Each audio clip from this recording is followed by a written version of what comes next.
Order for the regular meeting of December 12th for the Lower Russian River MAC. We have an announcement from our Spanish interpreter. Buenas noches a todos, bienvenidos a la reunión del 12 de diciembre del 2024 del Consejo Municipal de Asesoría de la parte baja del río Ruso o el Lower Russian River MAC. Bienvenidos a todos, tenemos interpretación al español disponible. Si están con nosotros por Zoom, por favor diríjanse a la barra inferior de su pantalla, seleccionen el icono de globo terráqueo, el icono de interpretación y escojan el idioma de su preferencia. Muchas gracias. Another. One quick announcement, if you have cell phones with you, please put them on silent so we don't interrupt the meeting. Just a courtesy note. Next item on the agenda is the Pledge of Allegiance. Do we have a volunteer for the pledge? Cynthia? Stand. And say with me, I pledge allegiance to the United States and one nation under God, indivisible, with liberty and justice for all.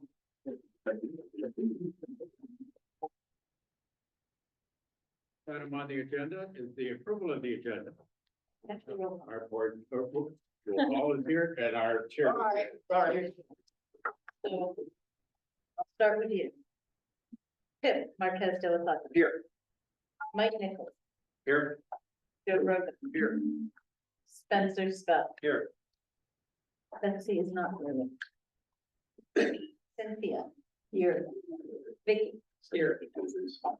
Lonnie. He did mention that he was coming from Oh. San Francisco and he may be late. We have that. And Tyler. Present. You have a form? All right, we're gonna move to approval of the agenda. Hope everyone had a chance to read it. Can I get a motion to approve the agenda? So moved. Second, anyone? Second. All in favor? Yeah, all right. Now, if anyone on the council has a conflict with anything that is on the agenda, now is the time to bring it up. Nobody, okay. So we're gonna move to approval of our last meeting minutes. Does anyone have any comments or move to approve the minutes? I have a comment. Yeah. Just a correction on page 2. With the part of this prevention program, first paragraph, last word says ALUMA, it should say City of Catalina. Oh, it's just I didn't. Yes, Right. all right, I will fix that. Anyone else? Can I get a motion to approve? I'm so moved. Second, anyone? All right. All in favor? Unanimous? Was Cynthia the mover? Yeah. Okay, we're gonna move on to public comments. Before we get there, I'm gonna read a little bit on how we like everyone to kind of act in the room. So everyone's encouraged to engage in a respectful communication and support freedom. What's that? Money. Oh. That support their ideas, and we are gonna have everyone stick to a time constraint. We have a couple of very meaty subjects tonight that we want to get through, so I'm gonna move it along and try to get everyone in. So make sure you get your comments in the time that's allowed. Be respectful to each other, kind of obvious, but this is a meeting where we're trying to talk about things, not yell at each other about things. And then listen to an open mind and recognize that some people have difficulty to speak at meetings. But just be respectful of them, all right? So we're gonna move to public comments on items that are not on the agenda. Does anyone have any comments they'd like to make before we move to the agenda items in the public?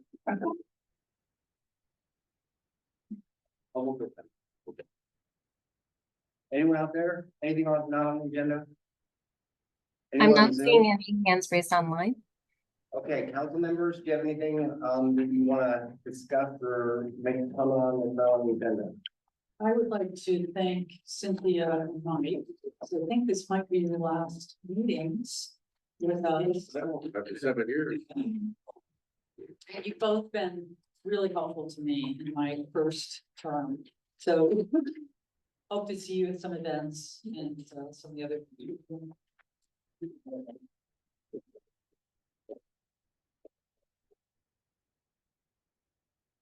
Any other council members? I did, had a question on George's Hideaway. Yes. And, I see that we finally have, a green fence, which is obscuring the property, which is a step upward from the concertina wire that had been there for the last year. It looked like a little bit of the demolition has started. I was concerned about the timeline. I mentioned that at last month's meeting, but I did get an update that,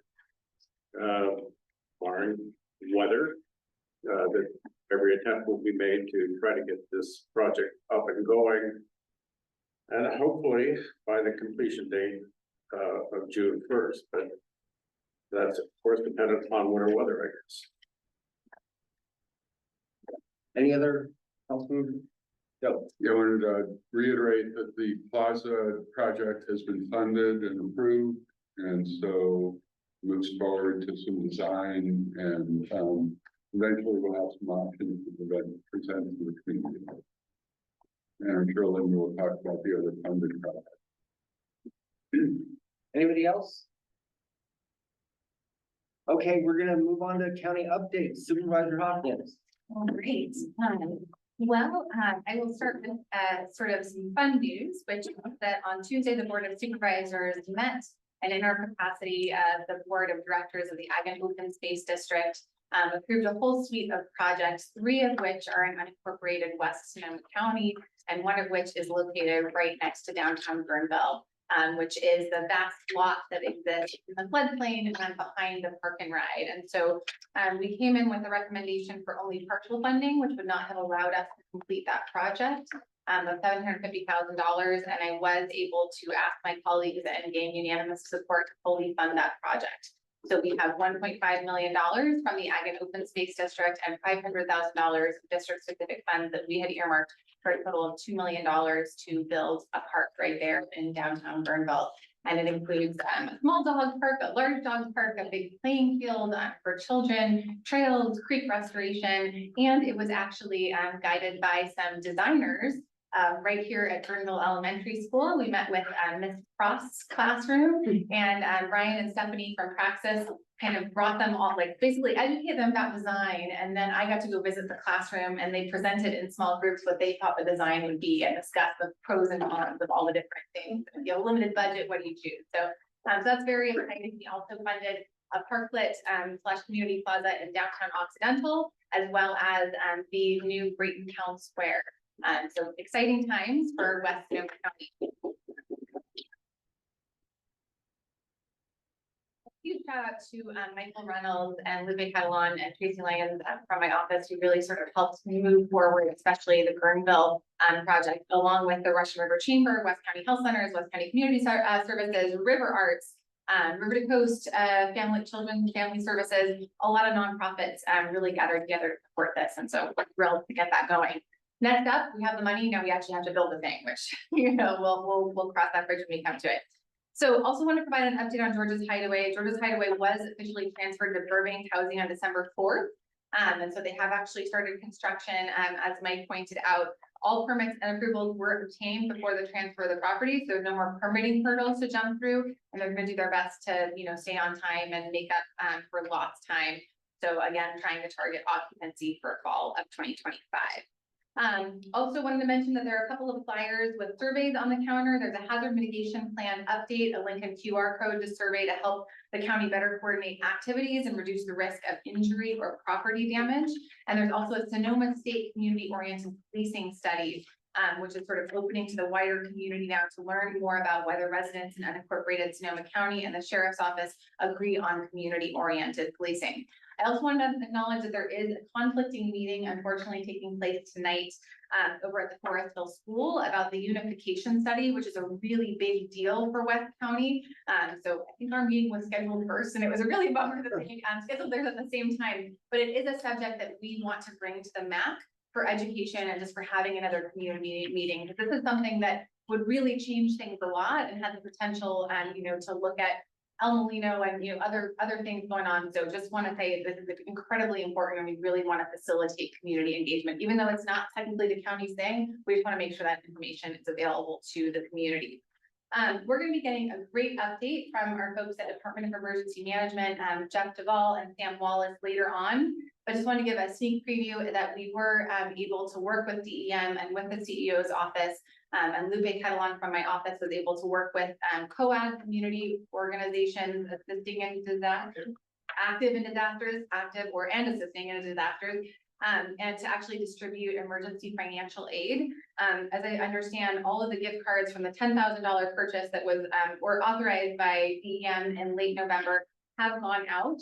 And we are looking at a second round as well. So for a total of 30. But yeah. So and I personally know some folks who were impacted because of their trailers flooding, and can confirm that they were, even though they were not unfortunately eligible for Red Cross assistance, which we initially tried to provide, they were actually deemed eligible through COAD and Department of Emergency Management. So they'll tell a little bit more about the response and trying to get folks back on their feet and back into their homes. And then the last thing that I want to do is something that actually also happened at the Board of Supervisors on Tuesday, which is that we approved 2 bold resolutions in honor of Cynthia and Mike. And I'm going to try not to tear up here. These 2 folks are the OG. They are the founding members of the Lower Russian River Municipal Advisory Council. And we knew this would be a hard thing to stand up when we did it. We knew that it would be, rocky trying to get representatives from all of our Lower Russian River communities to get into that, sort of meeting. And yes, as a government, and yes, a little bit of a bureaucratic grind, but to really be at that point where there is now an elevated status of the Lower Russian River Municipal Advisory Council, where we have, the head of the Department of Emergency Management here to talk about this forum that just happened a couple of weeks ago. We've got, our sort of senior management, also from Permit Sonoma to talk about, the flood zone issue. And I think that now it's kind of gone out to all of the county departments that if you want to do something in West County that impacts the Lower Russian River, you have to go through the Lower Russian River map first. And so that's really, why they're here. But it really took the leadership of Cynthia and Mike also as our inaugural chair, to take a group of folks, some of whom had never served in that body before, and to develop it into a true leadership for the Lower Russian River. And so I'm not going to read all the whereases, but we've got a lot of business to get to, but just know that there are a lot of whereases because you have accomplished a hell of a lot in your tenure on this MAC. And I am going to personally very much miss having both of you, because in addition to being wonderful leaders, you're wonderful human beings, and you give so much back to the community, and you care so deeply, and you channel your compassion and your activism in ways that make a difference. And both of you have really left your imprint on the Russian River, and we would not be the same out here without you. So thank you so much for your leadership, and I would love to just present these to you. Yeah, there you go. And thank you so much. So, and yeah, I think we want to take a little picture. So if you want to come up and if you want to take like in front of the flag or the podium or whatever. Yeah. Oh, there you go. The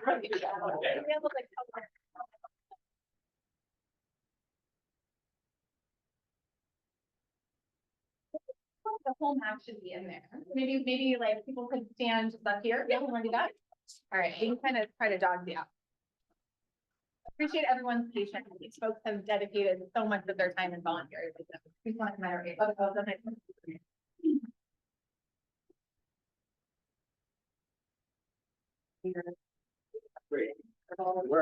I think I have everyone in the frame.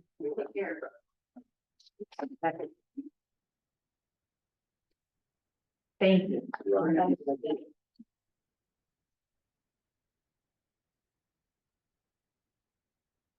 So that's all I've got. If anyone has any questions, I'm open for. Anybody on the council have any questions for? Okay. Just a statement, really, by your generous comments. And, it's been a pleasure to serve on the MAC. A pleasure, when we started off this project, the supervisor, up in Mendocino County, Self and I at lunch saying, this is something that will work in Sonoma County. And it was a good start. I really appreciate your support all the way through the process. Thank you. Yes, I will say that Mike was the person who brought proof of concept. So I kind of had this idea when I was running for office and he's like, no, this is a real thing. It works in Mendocino. And, you know, the supervisor comes to the meetings and they bring department heads and here we are now, 8 years later, with fully functioning advisory.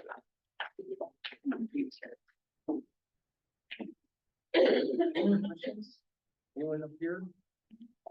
Anyone in the audience have any questions for Supervisor Hopkins? Yeah, on the report, yeah, sure. And come on up here just so that the owl folks can see you if that's okay. Oh. They Oh, okay. So I think this evening, for a lot of us that are here tonight, and I'm actually surprised that there aren't more of us here tonight, which I believe is probably testament to the fact that the outreach that we were promised from PRMD relative to the item, the agenda item, the rezoning of many of our parcels into the F1. Just to the extent, I'm not sure if the right plans to stay for the entirety of the meeting or not. But certainly I know for some of us, this is it's a material change to our problems. It's a material change to our use. Excuse me for a second, but that's on the agenda. Okay, all right. We're gonna talk, you can talk about that. All right, I'm so sorry. My question is though, that if Supervisor Hoffman is gonna stick around and hopefully, help us with, this, which is such a major issue. So, sorry, that was my issue. Yeah, no, that's a good question. And I may disappear for about a half an hour just to see my kid on stage in Almena and for holiday concerts. But I will be back. I'm gonna try to run over and get my butt back here. So, it's like 12 minutes together if you go fast, so. I'd like to support Peter here also. My name is Jerry Knight. I own the theater in town, a couple of the properties and the radio station. I'd love to offer to communicate to people. We have approximately 44,500 listeners throughout the area and the world. And I'd like to see some communication. I'm supportive Peter. I'd like to wait for him to also address and talk to you. Great. And I know we've got some folks on the map who have worked very diligently on communication, and I was actually in your theater on the radio with Joe. So You're always welcome anytime. I would love to. And so I love that you're bringing up communication. We absolutely need to do more of it. That's how we got permits and that. And we were both just, by the way, joined by Johannes Silver, sort of local GMRS hero, as well as the director of public infrastructure. So anyone with road complaints, that's the good time. We love you. All right, any other public? And we are looking for things that are not, on the agenda that we're at. Supervisor Hopkins. I have a question in regards to the Georges Highway project. Where can we find more information on that? Because I have a lot of questions and I want to research it. That's a really great question. I don't think that we actually have sort of a Georges Hideaway website. But what we can do is I can reach out to Michelle Whitman from the CDC and our contacts, at Burbank and West County Community Services, and see if we can either, if there's a single point of contact or if there's an ability to put together a website with kind of frequently asked questions or an email newsletter. We'll definitely follow up on that one. Yeah, So thank you. I think that's a really good point. Seemed like what, anything that's going on, but I didn't realize that Burbank Housing was taking it over and that this was going to be happening in 2025. So I just want to understand exactly what the use is going to be, because there's been so many rumors as to what's going to be happening over there for so many years. Oh, we have designs and we can absolutely share those with you. So also if you just email our office, we can get you the design information where we don't have sort of and I think an easily accessible website that has kind of the timeline and the funding sources and, other things that folks might be interested about. Okay. We did have a meeting where they presented the design, and it's probably It's still on video. YouTube. Yeah. I'll find out. I'll let you know. Give me your contact information. I'll tell you at the end of the meeting. Okay. Anyone else? here? What about on Zoom? If you'd like to contribute to public comment and you're joining us online, please raise your hand. I'm not seeing any hands raised online. That Oh, it? I'm sorry, Pip. Catherine, please unmute to speak. Is this only for topics that are not on the agenda? Because my comment is related to the changes in the zone. Yes, Yeah, this well- is items that are not on the agenda. Okay. I'll unmute you later. Thanks, Okay. Catherine. Okay, anybody else, Tracy? And that was the same question. There's no one else with hands raised. All right, thank you. I will be back. I'm gonna go see my daughter and then I'll be back. All right, permit Sonoma. I have a quick- Oh, I'm sorry, we're talking about plastic. There's just a really quick update, and for more details, it's in the packet, but last month, Lonnie Lazar had a question about plastics or compostable plastic recycling. And I looked into the possibility of that in our community, and I'm not gonna go into all of the detail here. It is, it's written up in our, there's a report written up in our agenda.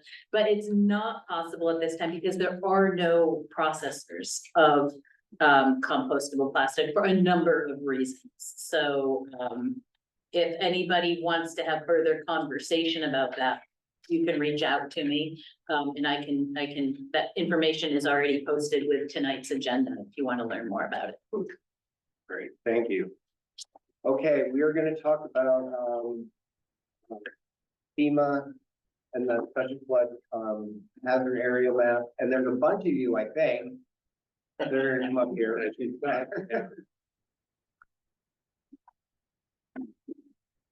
So why don't you each quickly introduce yourself? Everyone knows who you are. Sure. So, hi everybody, I'm Scott Orley, the director at Permit Sonoma, and I'm joined by. My name's Nathan Full, I'm the deputy director of engineering and construction at Permit Sonoma. And I'm Azine Spalding. So as we go through to, we have 3 different specialties in the room. Azine as the assigned planner to this specific project.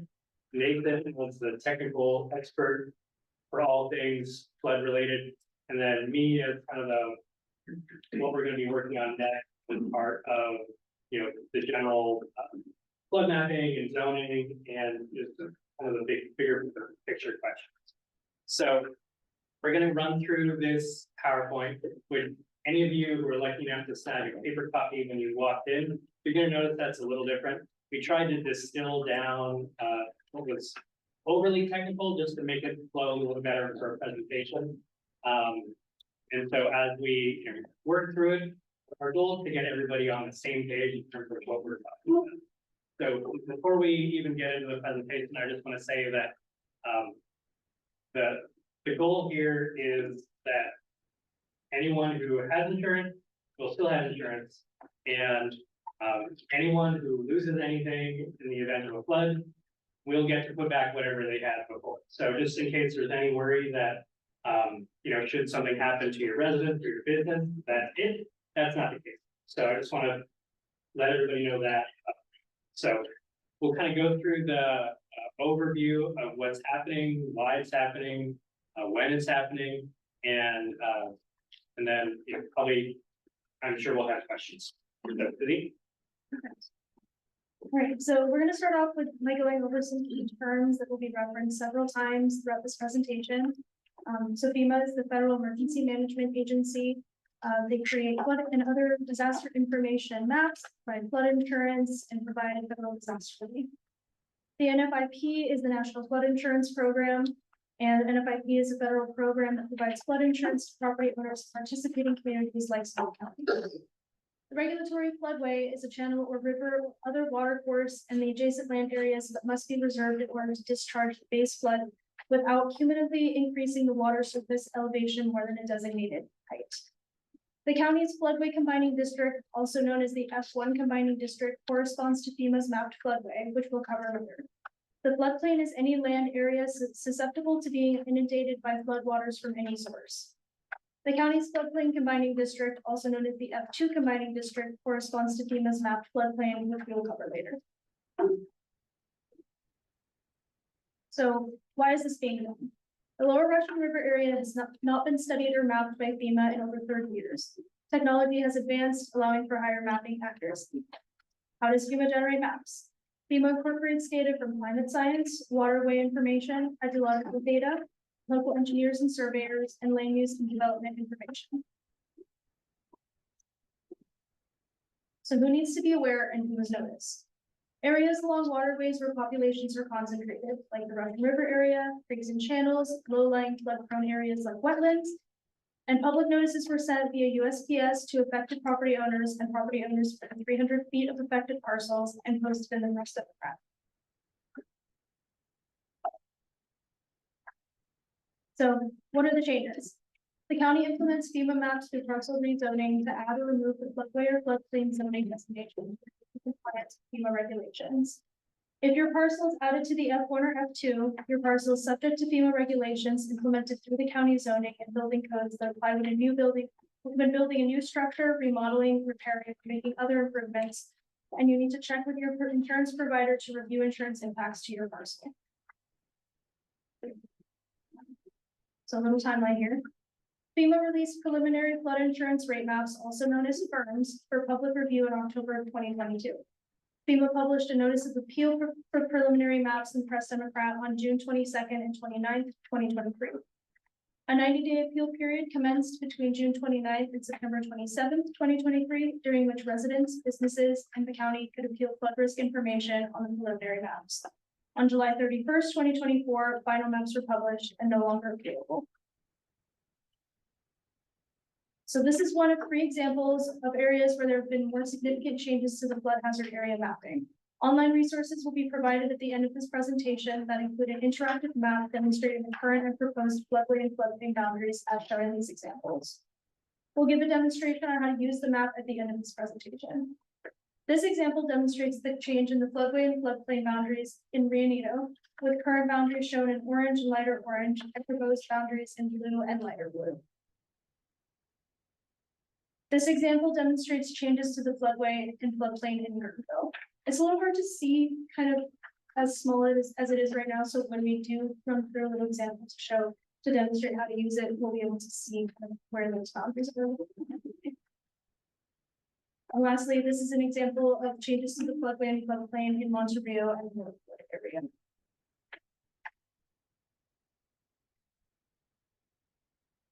The F1 combining district applies to properties within the regulatory floodway. On undeveloped parcels within that floodway areas, no new permanent structures can be built. On parcels with existing structures, no new permanent structures or additions are allowed. Exceptions to the F1 restrictions include elevation above flood level, repairs that do not increase floor area, septic improvements, and well improvements. These restrictions only apply to the portion of a parcel that is within a mapped floodway, so it's important to look at the mapped boundaries to understand how that might apply to existing or new structures. The F2 combining district applies to properties within the 100-year flood hazard area as shown on FEMA maps. New buildings on parcels within the F2 combining district must comply with local building code in Sonoma County Code Chapter 7B, which states residential structures must be elevated 1 foot above the base flood elevation. Non-residential structures must be elevated 1 foot above the base flood elevation or flood-proofed to 1 foot above the base flood elevation.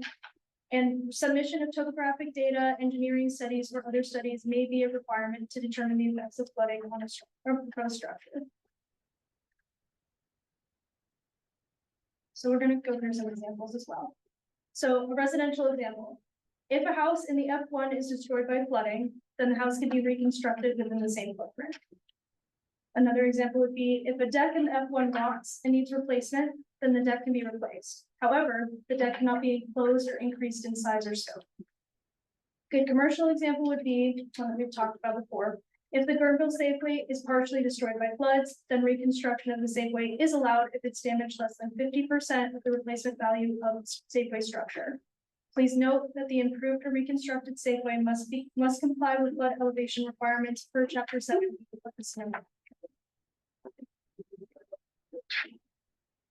So, and then another example would be if a commercial structure is damaged by flooding, the regulation in place states that commercial uses are limited to 20% of the appraised value of the structure during any calendar year for repairs and maintenance, excluding foundation work. So the structure could be repaired up to 20% of the appraised value.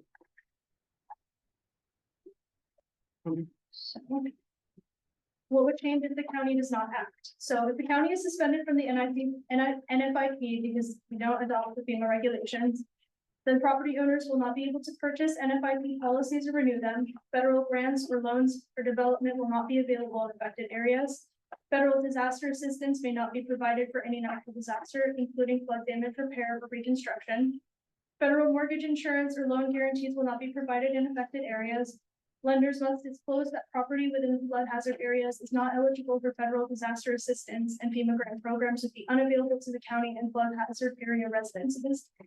Lastly, the Sonoma County Community Development Commission Flood Elevation Mitigation Program, which provides funding for flood improvement projects, would be unavailable to the county and residents. Since 1997, over 300 homes have been elevated and $27 million has been spent on elevation through that funding program.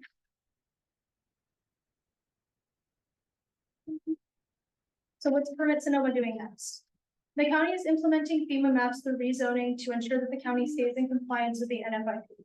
The county is also assessing options to work directly with FEMA on a restudy of the area to ensure accuracy. Lastly, Permit Sonoma will return to the Board of Supervisors in January 2025 for final consideration of coastal rezoning to adopt F1 and F2 flood map zoning changes. So here are some of those online resources I was talking about. This slide provides hyperlinks to various mapping resources, as well as our floodplain and floodway and floodplain FAQ response. You'll have access to this presentation through the chair, and you can click on these links directly from the presentation, or you can use the QR code as well. So I'm going to now open the F1 and F2 comparison map to demonstrate. Will you need the QR? Oh, yeah. Yes. Can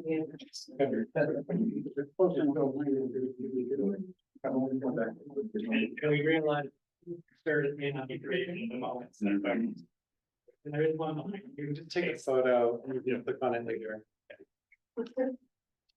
And these will also be published with the minutes on the MAC event. So any of you that want to be flagged, I'll get them out. Including the QR code. Yeah. Should we ask questions as we go or wait until a certain break point? I think a good time for questions will be after we kind of show the functionality of the map. And then.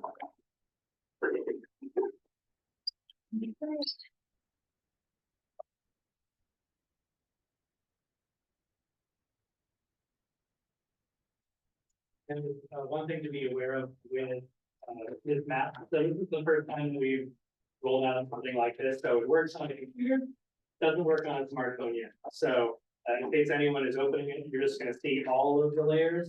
You're not going to be able to play with the swinging the comparison left and right. That's why we're going to just show you a sneak preview of what you can do when you get your computer.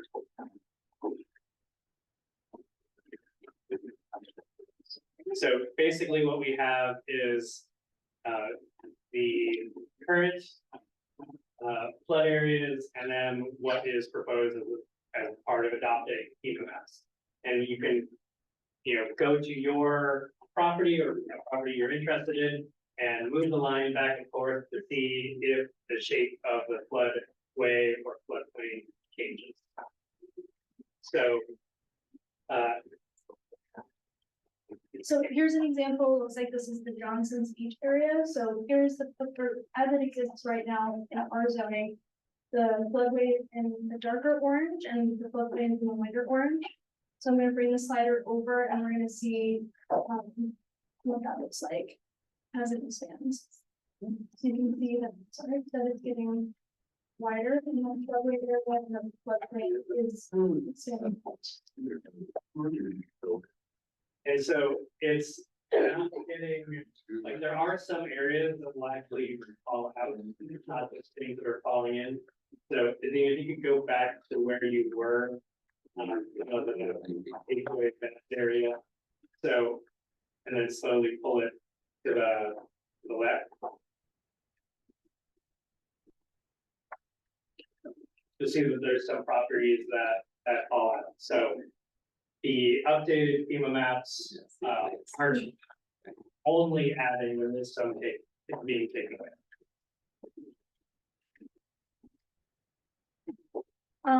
So essentially, that concludes our presentation. I'm happy to do any more demonstrations. If there's specific questions or specific areas to look at.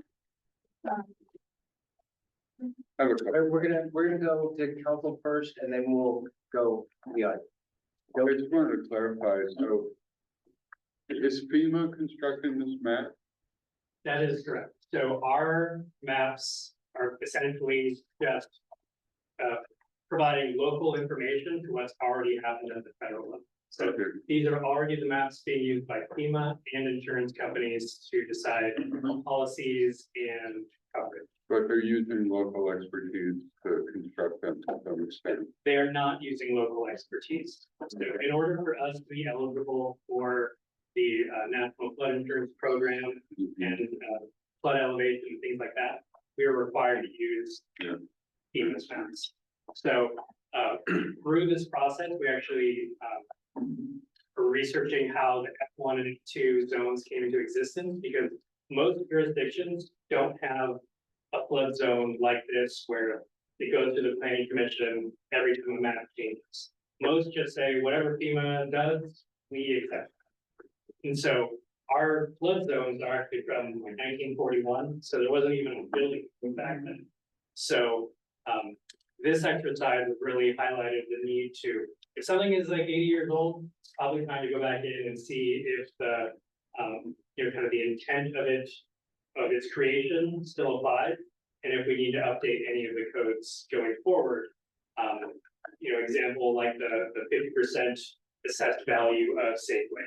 That might have been good at the time the code was created, but maybe doesn't really hold up in today's kind of market and how expensive construction and development is. So that's a kind of a next step that we're looking at. But the first step is making sure that everybody doesn't lose their flood insurance by us failing to do it out these things. So can I just follow up on yours real quick? To be real clear. The decisions made where the map is and where other properties are or whatever, we don't, as a county, have that much say in that. Our say is whether we adopt or not, and if we don't adopt, there's penalties, and if we do, or available to those resources. That is correct. Yeah. So there are steps that we can take to refine the maps, to take advantage of that local knowledge. And Nathan, would you be up for saying what that process is and what we're looking at? Sure. Can I come up? So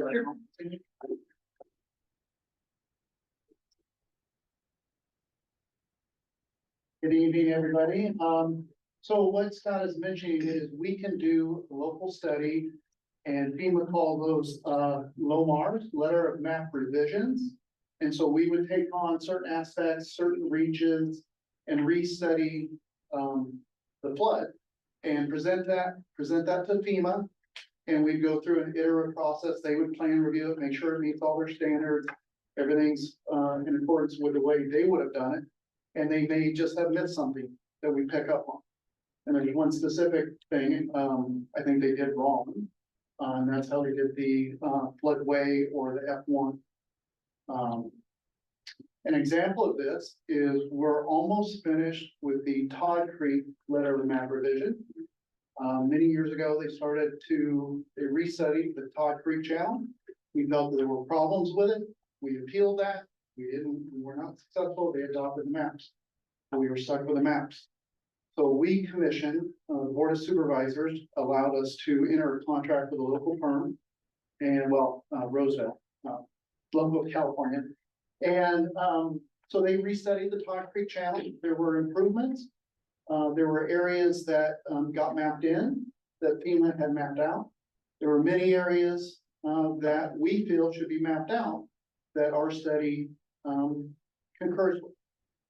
And so we're down to one issue with FEMA, and we're actually meeting tomorrow to get a status update on that one issue.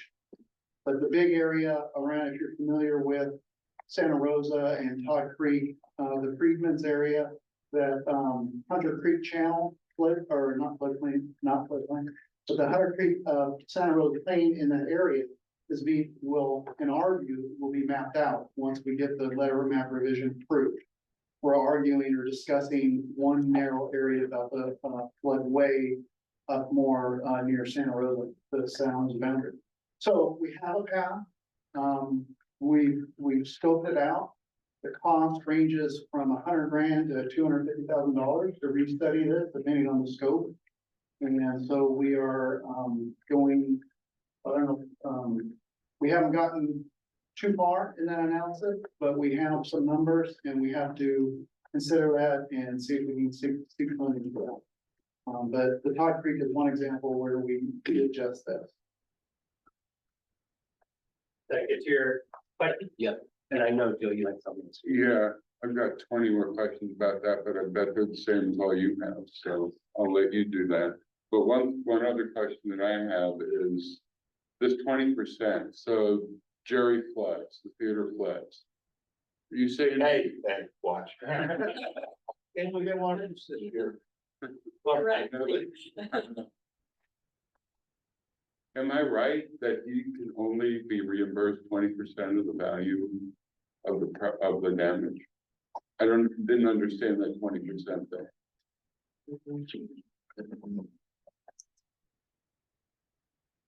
Didn't you hear that too? I heard construction was 20 to 50%. Or I think we- 50% for residential, Right. 20% for commercial.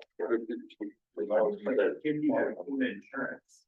Well, there's other insurance providers besides paying for flood insurance. Okay. I'm not speaking to, for example, I have insurance through consortium, not everybody has flood.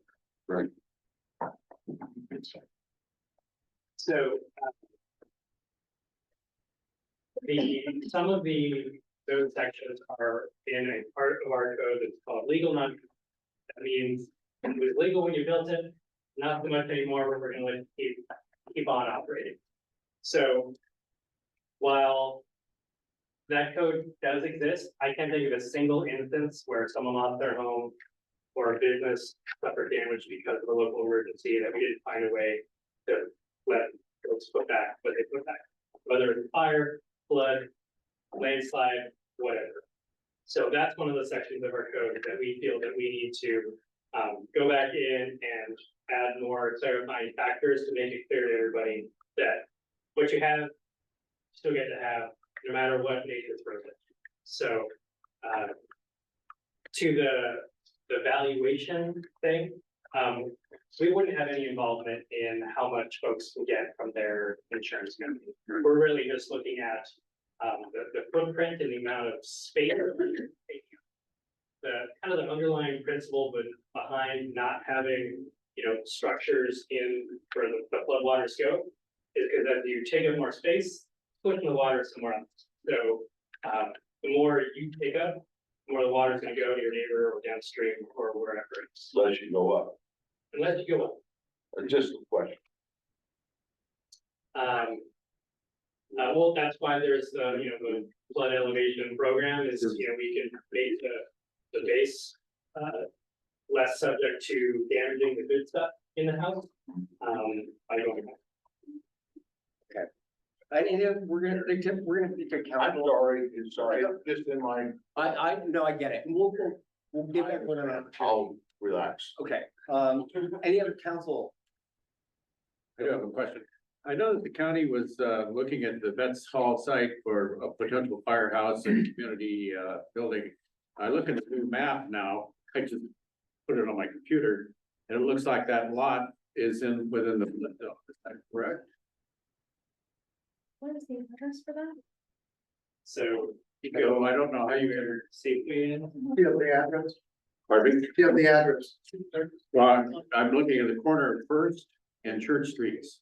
Just keep going. When you expand it, you can see the Vets Hall and the sheriff's substation. Yeah. Yeah, so, this is one of the areas where I think we've seen, kind of peeling back compared to our current maps. Right. And where is it? On the- I don't know.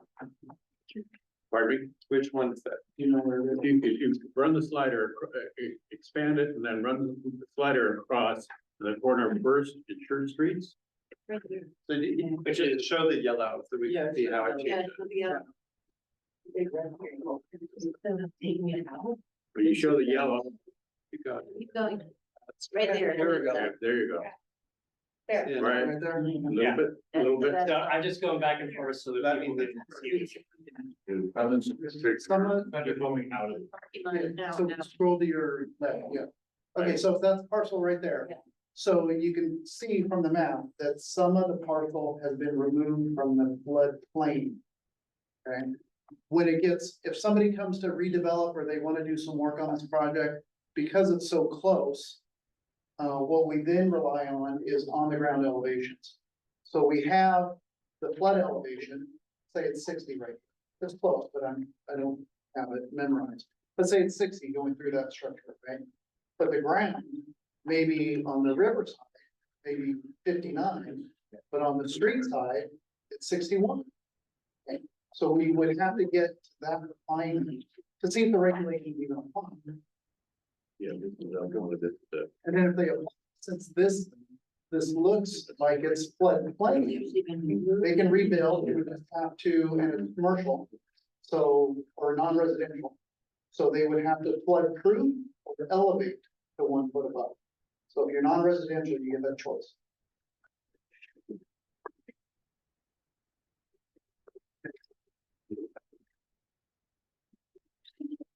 Okay, just a quick point of clarification. I think you said this, but I just want to make sure I interpret it right.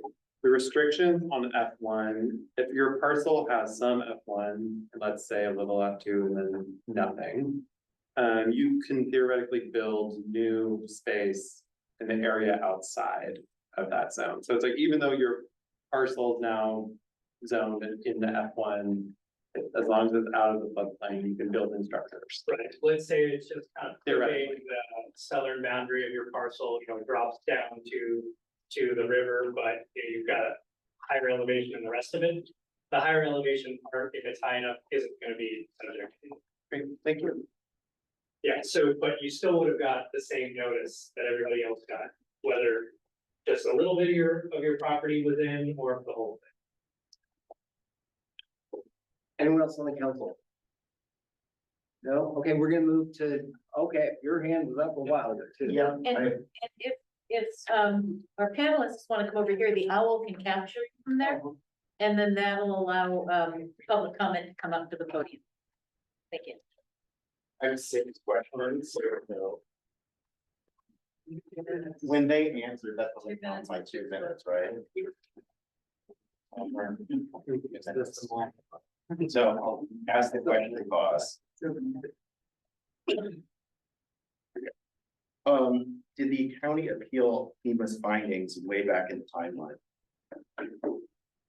We'll hold responses until the end. Okay, oh, perfect. Who is going to pay for the diminution of value to all of this real estate that you are rezoning?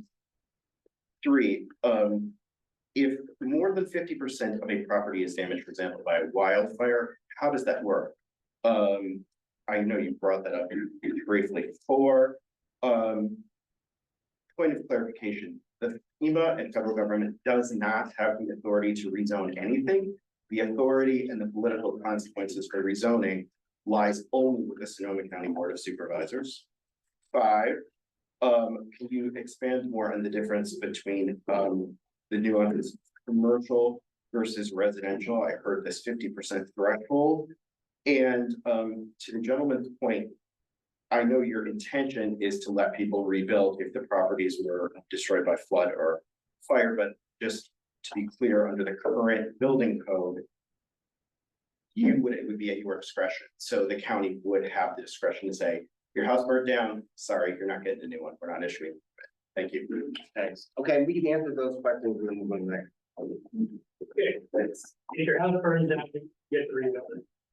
This is something that, you know, coming out of the fires in 2017, we have a lot of experience in. We have expedited building plan review for anything related to rebuilding. So the flood zone area has nothing to do with rebuilding for fires. Additionally, anything. Sorry, can you come over to the sorry. It's all right. Here? The only, the only. Okay. So, it is correct, FEMA has no authority to rezone property. FEMA does have authority to change the maps that our zoning is based on. So, the zones exist to educate property owners on the rules being applied to their properties by insurance companies and state or federal government. So if we don't adopt the zones, the only difference is you all don't know the rules being levied against you by insurance companies and the federal government. So that's why we have the zone, is to educate people. We interact. No, he's gonna answer, because we have a lot of people, so we're just gonna let him answer the question. So, on commercial versus residential, our code does differentiate between residential / agriculture. You can put back 100% of what you have, no questions asked. That is black and white in the code. Commercial is up to 50%. So it is correct that that is discretionary, and to date, the discretionary has always been support the local businesses, get back to where they were. Things are hard enough. So that is something that we want to move forward and change. Once we make sure that we've kind of enshrined everybody's insurance by approving these maps by the end of January. Did I hit on? We're going to pay for the diminution of value to real estate, as a result of this rezoning. And I am a licensed California real estate agent, so I speak with an authority, there's going to be massive diminution of value. So, we would not have any involvement in that. The insurance companies that are insuring your properties are already using these maps. So, the zoning should not have an effect. Some of it, so We're not gonna do back and but forth. that's factually incorrect, and I think that the information really needs. So, It depends on the insurance company. So To be- FEMA is an insurance company, there are private consortiums that do not use those maps, and I actually have one of those insurance policies. So what you're saying is not total universal. So for the point of accuracy, it's worth noting. So, but just, we are in a public meeting, I we're understand. gonna not do back and forth. Ask your questions, they're gonna answer. If you have other questions or you debate something, get in contact with us and we can contact these guys and get clarification. Thanks. thank you all. Yeah, that's something I want to. So, Now, property devaluing because of it. That's huge. That's So- very important to a lot of us. On this topic, it's a balancing act for us as a regulatory agency, is ensuring the greatest possible good and protection for property owners. So the adoption of the maps is based on the data and the findings in the FEMA study. And that's why we also want to go back and update the study to make sure it's as accurate as possible. So that if there are areas that don't belong, that were put in, that we can unwind that and take them out. So, just so we're clear, FEMA has adopted their revised flood insurance study for the Russian River. Okay, it's in effect. What the zoning does is mirroring that flood study. And since we have had a history of these F1 and F2 zoning districts, if we don't adopt those, FEMA, then the program is under threat in the National Flood Insurance Program. One of my questions that you didn't answer, did you appeal FEMA's findings in the timeline that Big County and individual parcel owners had to appeal? No, we did not file an appeal. We worked with FEMA through the process. we had identified two major issues we had with our study. The first was the floodway boundaries. In certain instances, they expanded while the flood elevation went down. We did not understand how or why that was happening. We got a response. It was not very satisfactory, but we saw the response and we knew what FEMA was gonna do. The second area of our concern was in the initial studies, they had included the Laguna de Santa Rosa as part of the study. It's about 110 square mile. It acts as a square mile area. It acts as a backwater condition for when in certain flood events, if the river comes up first, it flows backwards into the Laguna de Santa Rosa. It's like a big retention area. In other floods, if the flood's coming from the Laguna, it pushes out further. So we felt it was inappropriate for them to remove that out of this study. The response on both accounts was there was some technical language they put forth, but they were going to do it anyway. So we expressed those concerns and we were basically, in maybe a not so polite word, we were ignored. And that's why when we looked at that estimate I gave you from 100 to $250,000, a lot of that was to look at each cross section to see why, in my opinion, they limited the number of iterations of their modeling for the floodway. And we want to go back and redo those and take it further. And there's some technical stuff that we can get into it, but that's it in a nutshell. We want to redo their cross sections. But you didn't buy the appeal. I said that at the beginning. That is correct. We did not file a technical appeal with FEMA in the timeline. Anyone else have a question in the audience? I got a lot of questions, and one of them is, no offense, but I think the notification of what's going on here is poor. I've had so many calls under the radio station today, which I didn't even have a clue until I talked to Peter. I live here. I've been here over 15 years. Just got done with litigation. Thank you. We won in Superior and Appellate Court, partially because of your help. So God bless you for keeping the theater here and the radio station. And it's a community access point. I think it's poor planning. First of all, I'll tell you what I've heard is that the appellate time, the appeal time for this project was purposely, from other people's viewpoints, left to expire. So there wasn't any way to appeal it. I heard that before I got here. And hearing that it wasn't appealed, certainly it would have seemed that he would have had some feedback from all the rest of my fellow townspeople here. And I'll bet you a lot of them didn't know that this was happening tonight. Because we get a lot of feedback from the community, but I'm disappointed that we can't have some sort of a feedback here that's going to affect a lot of us, including Peter, myself, gentleman behind me, and a lot of other people. And that's a fair question. Are we going to get back the money that we're going to lose? I've got a property down there on the old lumber company, and that now I pretty much can't do anything with that. And I'm disappointed that there is some construction of a notification to people that actually live here. And as far, I'm a contractor also, 149483, longtime contractor. I'm 2 years away from turning 80. I've seen a lot of stuff that's gone down in construction. I don't trust FEMA, first of all. That's my own personal opinion.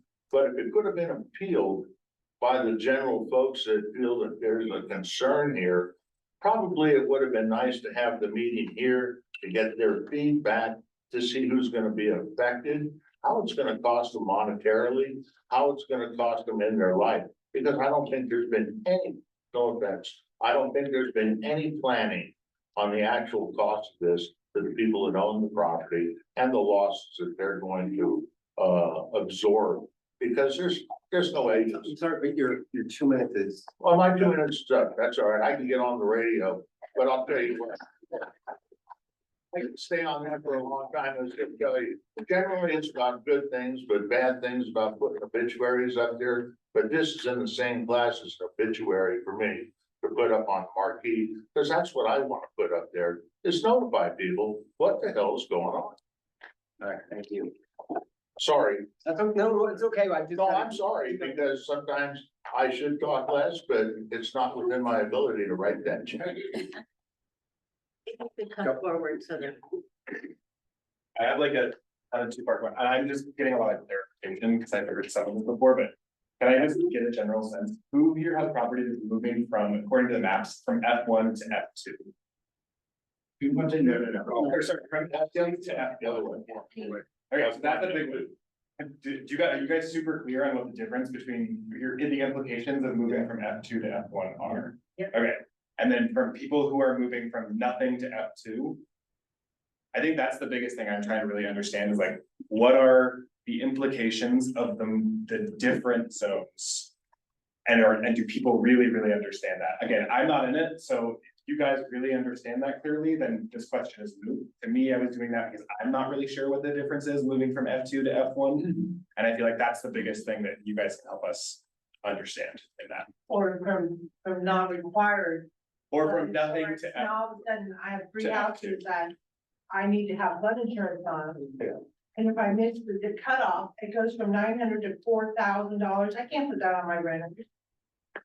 Yeah. You know, Is it's there, just very small print. so there's, I guess that my first question sounds like people maybe understood this better than me, so it's great. Second question is there a template that FEMA uses? Is there a standard protocol for when they're rezoning? Because this is just this is happening to Guerneville for the first time, but they do this all the time. They're constantly updating things. Is there a protocol that they use for support, information, anything, for when people get changed, their property gets changed from one zone to the other zone? That can be, whether it's that well. There's ways to appeal it. They would appeal, sure, but in the grand scheme of things, the appeal we can only appeal facts. And if we go through this process with appeal and the facts are the facts, FEMA's not gonna change it. So my question specifically is there a protocol for how FEMA supports communities that get zoned from one thing to the next, and have we explored how they can support our community?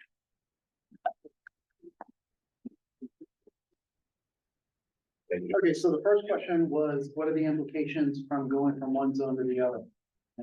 So, and the first one was F2 to F1 or floodplain to floodway, right? And there is a difference if you're residential or non-residential. For non-residential, there is a prohibition on new development in the F1, but there's exceptions. So for like residential, if you're doing improvements to your home, we look at the value of the improvement relative to the new home or to the home. And if it's 40% or more, then the regulations would apply and you would be required to elevate. So part of redevelopment in the F1, you can redevelop residential, and they have a term called a no rise certificate.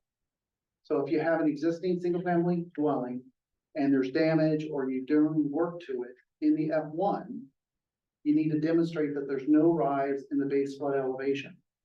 Now, it sounds like that may be a hard task, but if you've got an existing dwelling, that's the pre-existing condition. It's already affecting or displacing floodwaters.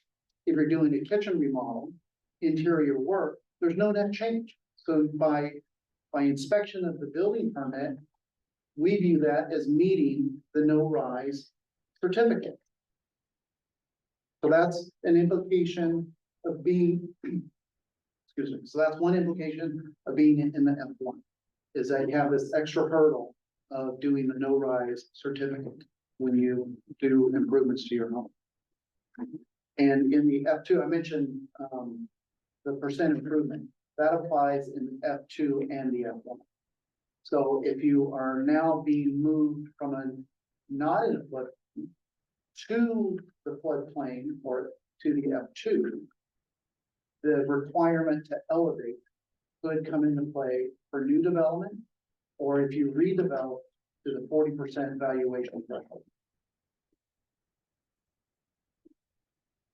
And then there's the question about protocols for assisting folks after the fact. FEMA, I don't believe FEMA has programs like that. They have folks who know insurance and you can get guidance from them, but they're not going to be having staff to assist you with the evaluation and things like that. The one thing I'd like to also mention on the devaluation of the property, there's already floodplain here. And for most of the part throughout the study, there's areas where the base flood elevation went down, where it stayed the same, and it increased.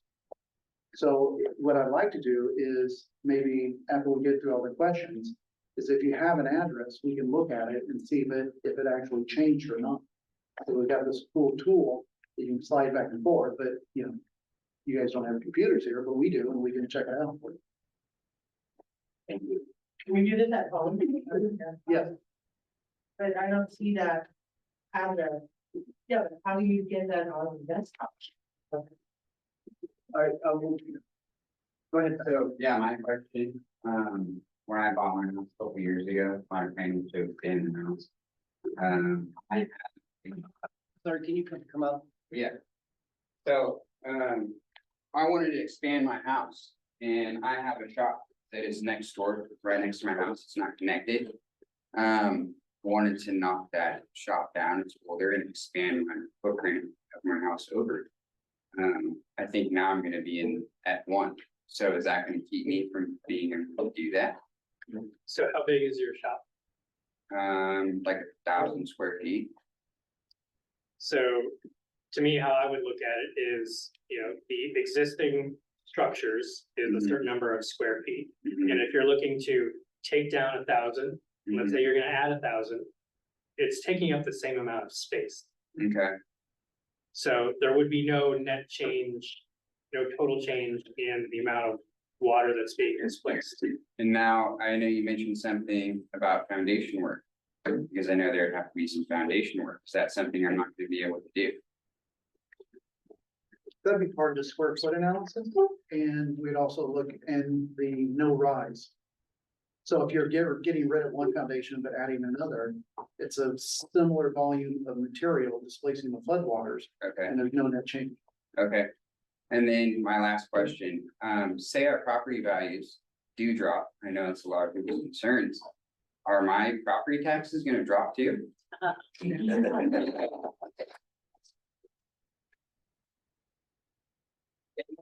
So if my value of my house is dropping, I think that should be brought down. I think the same thing. I'm not in charge of taxes, but if taxes are based on a percentage of value, the value goes down, it does feel like it should go down. Right. It requires an appeal. You follow the deal. Okay. Through diminution in value, you have to submit costs to the county business process. Okay. That's my question. Thank you. Any other? So right off the bat, I want to say thank you for coming out here. While I'm really disappointed in the way we disseminated the information to let people know about this meeting, it's great that you're here. Thank you to the Supervisor Hoffman for not allowing this vote to happen in the meeting. Yeah.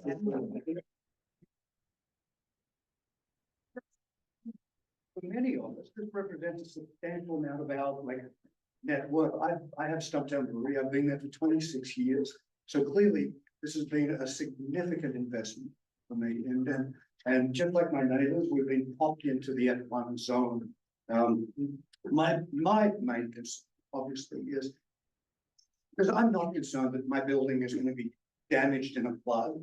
And the floods that I've experienced, and I've had 3 of them, the only damage that I've incurred, other than simply equipment that I haven't lifted in time, was the result of the National Guard tearing up and down River Road and causing a huge wake and ripping doors off and bringing fences down, tearing garage doors off. So the river itself, however, just seems to stay fairly well behaved in the channel. And we sit in what is pretty much an eddy. It's just a spillway. So that brings me to my first question.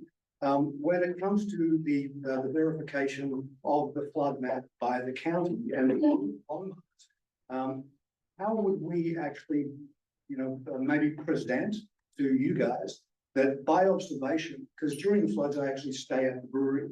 So I'm watching what the water does. How do we then present to you perhaps an area that might be worth, looking into to see if the map can be revised?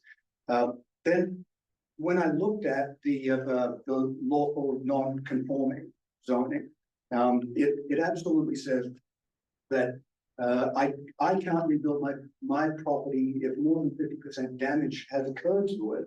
And it doesn't say whether it's flooding or not. So even though I'm not at all concerned about my building being damaged during a flood, I am concerned that, say, a semi-truck that's going to Safeway, with control comes into my building, am I now rendered unable to rebuild? And if I am, then you've effectively made my property worthless.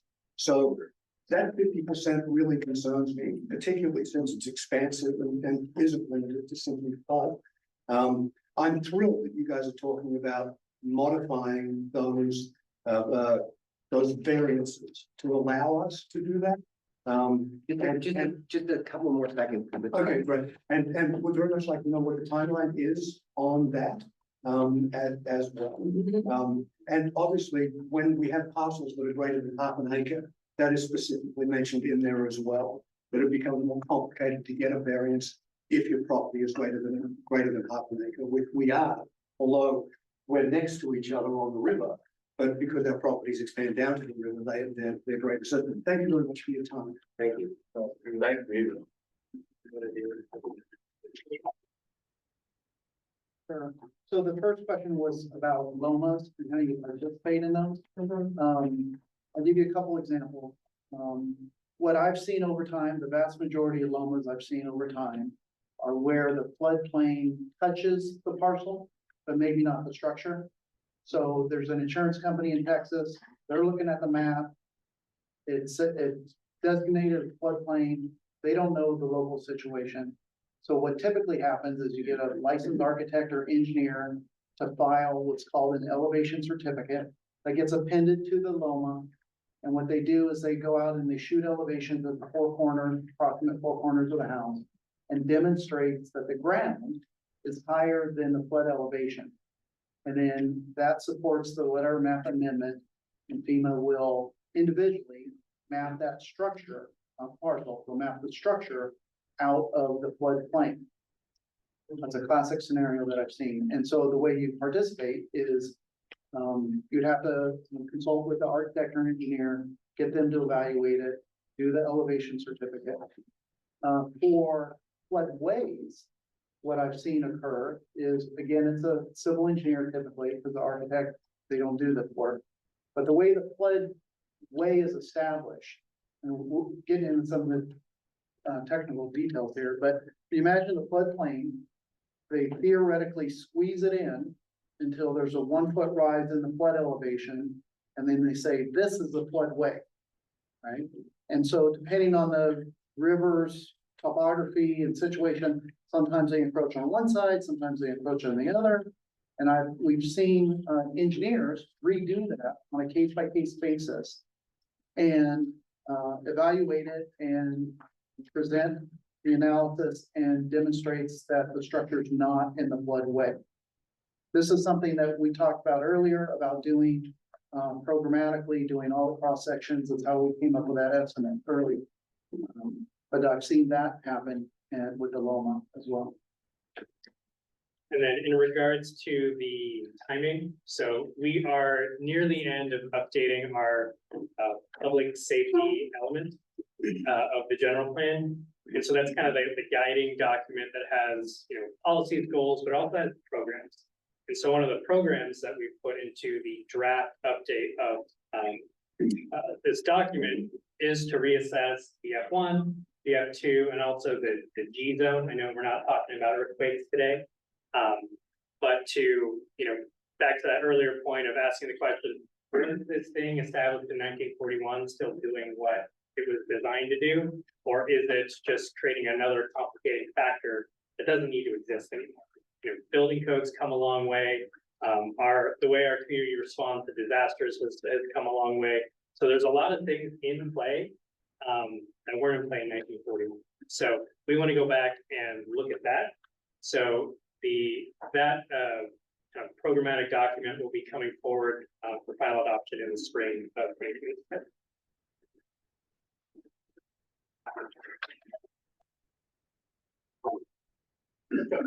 Maybe a couple of comments and some questions to go with this. First of all, I've got a comment that I'm extremely disappointed in Permit Sonoma and the way that they've notified us all of this. First, we have FEMA going out and doing their bit. And okay, we gotta live with FEMA, but why didn't anybody here know about that? So we could have been involved in that process right early as we were going along. Second of all, even now, the only way I knew about this was I get this little card in the mail, has a little 6-point type, and I'm trying to figure out what the hell does this mean? And then it takes me to a link that the original link didn't work. Then we get the new one, it goes to a link that goes to a map that really doesn't work very well, but I don't understand. So we need the county to be communicating to us in plain English so we understand what is happening to us. The thing I really would like to do though, because I think this really hits a lot of the property valuation, et cetera, is what happens, if disaster happens. And right now, the way I'm looking at some of these maps, we have whole neighborhoods that theoretically go away. The whole area what's being called Rio Nido on the map, if you go on the river, I call it South Burnville, but we have everything on the Riverside Drake is gone under that map. And some of those areas didn't even take water in that tape. So the mapping just doesn't make any sense, and we need to challenge it. We need to and get an injunction against FEMA to say, hey, don't enforce this thing until we figure out whether this is right or wrong. And Linda, can we get the $250,000 that he needs to get that for, to go ahead and reinvest in vehicles to get so that it's at least right? I mean, right now, I have no faith in what's out there. The other big point I'd like to make is the concept of rebuilding. Because I'm in the F1. I've been in the F1. Actually, my property was part F1, part F2, but the house is in F1. And I was outright told by what at the time was PRND that if my house burned down, it's gone, period. And that was like, oh crap, I didn't see that in the disclosures when I bought the house. So there is somewhere a huge disconnect here between what I'm hearing from you that says, hey, you're okay, you get a fire, you get a flood, you're residential, you can rebuild, versus what your people are telling me at Permit Sonoma. That there's something really disconnected here. And I think we need some real clarification in the law that tells us, here's what we have. And that's another one where I think honestly, I'd look to you, Linda, to say, we need some protection here. And this is our codes that are telling us what we can and cannot do in this flood zone. What I'm hearing is FEMA says we have to conform to that. That we have the right to go ahead and say, hey, so long as we don't change their footprint, what can we do? And if something goes down, if we have total disaster, flood, fire, whatever, we can rebuild. We need something a little more in a guarantee mode that also should help remediate some of the property damage issues. And I think I heard the little alarm clock. Let me make sure there's a major point. We don't go away. I think those are the big points. Okay, all right. You could address those. Thank you. The budget question. Yeah. So I just wanted to say that in terms of the budget, that is something that we can bring forward during budget hearings for consideration. So if Permit Sonoma were to put in a departmental request, and I could, talk to Tennis and to Christina Rivera, hopefully get that recommended by the CEO, because this work actually already was done. I think it managed to be handled without sort of a budget request. So at least there's precedent for doing this work in the 3rd district, right? And that was just kind of expense that managed to be picked up. So I think that there's absolutely justification for moving forward with that kind of process. And then I also, in terms of, the law changes that you referenced, I'm sorry to throw something at you on the spot, but it was actually a conversation that I had with incoming Russian River Chamber of Commerce President Nick Schwantz this afternoon. I thought, is it possible if we can't get rid of F1 and F2, if we can't not rezone these parcels, so those are sort of ifs, would it be possible to create some kind of essential business overlay that essentially kind of codifies that right to rebuild in the event of a disaster? Because my concern is that you could have a situation, to your point, That's not actually a a declared disaster that hits a lot of people, but it just hits your property. And so then it's just you having to make the argument. I think that there's a very compelling argument and very much a lot of political pressure, not just on me, but on the whole board. If a fire came in and burned down all of Guerneville, right, we're going to bend over backwards to try to provide support and to allow people to rebuild, just like we did in East County. But if it's just you and a semi truck that takes out your business, then it's just side of you against the machine, and that's a different conversation. And so, I'm almost wondering, because honestly, all of our local businesses, whether or not they provide groceries or healthcare or other essential services, are essential. Because if we lose them, we lose our business. And so, that's really the thing, is we can't afford to lose downtown. We can't afford to lose Farmhand. We can't afford to lose Safeway. And, if those businesses are targeted and now, have this kind of, this challenge of rebuilding, that's really a critical problem. So one thing I would love to, identify potentially in the public safety element or another element of the general plan is there an opportunity to say, this whole area that sort of is essential to our community and to support a rebuild. So that's a question, something maybe we can, I don't know if you have any initial gut reactions, but I would love to try to find a creative solution that signals our intent to allow rebuilds, because otherwise the town goes away. So, So, yeah.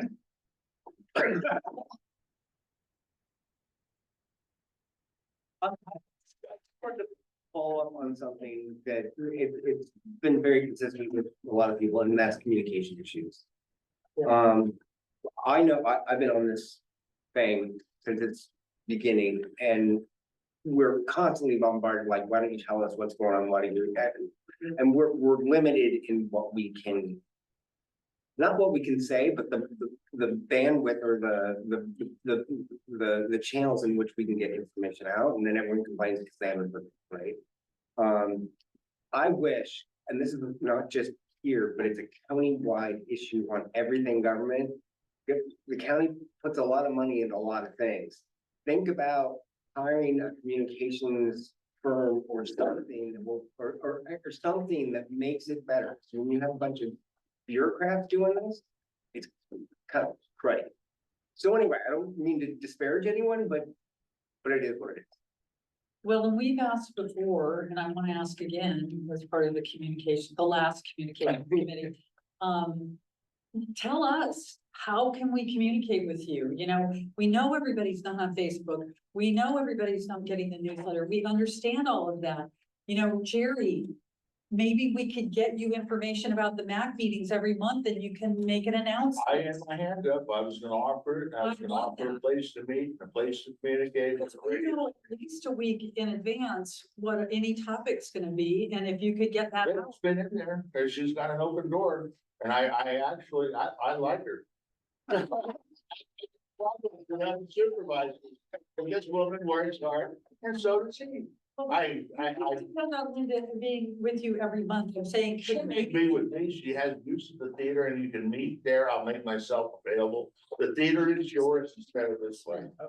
It's been about Okay. I can help you with that. Okay, let's hold on. Sorry, communication. Well, we're gonna go to Mags first because you've already had a chance. Sorry. Yeah. My question was regarding some of the particulars about rebuilding permits. It's my understanding that a lot of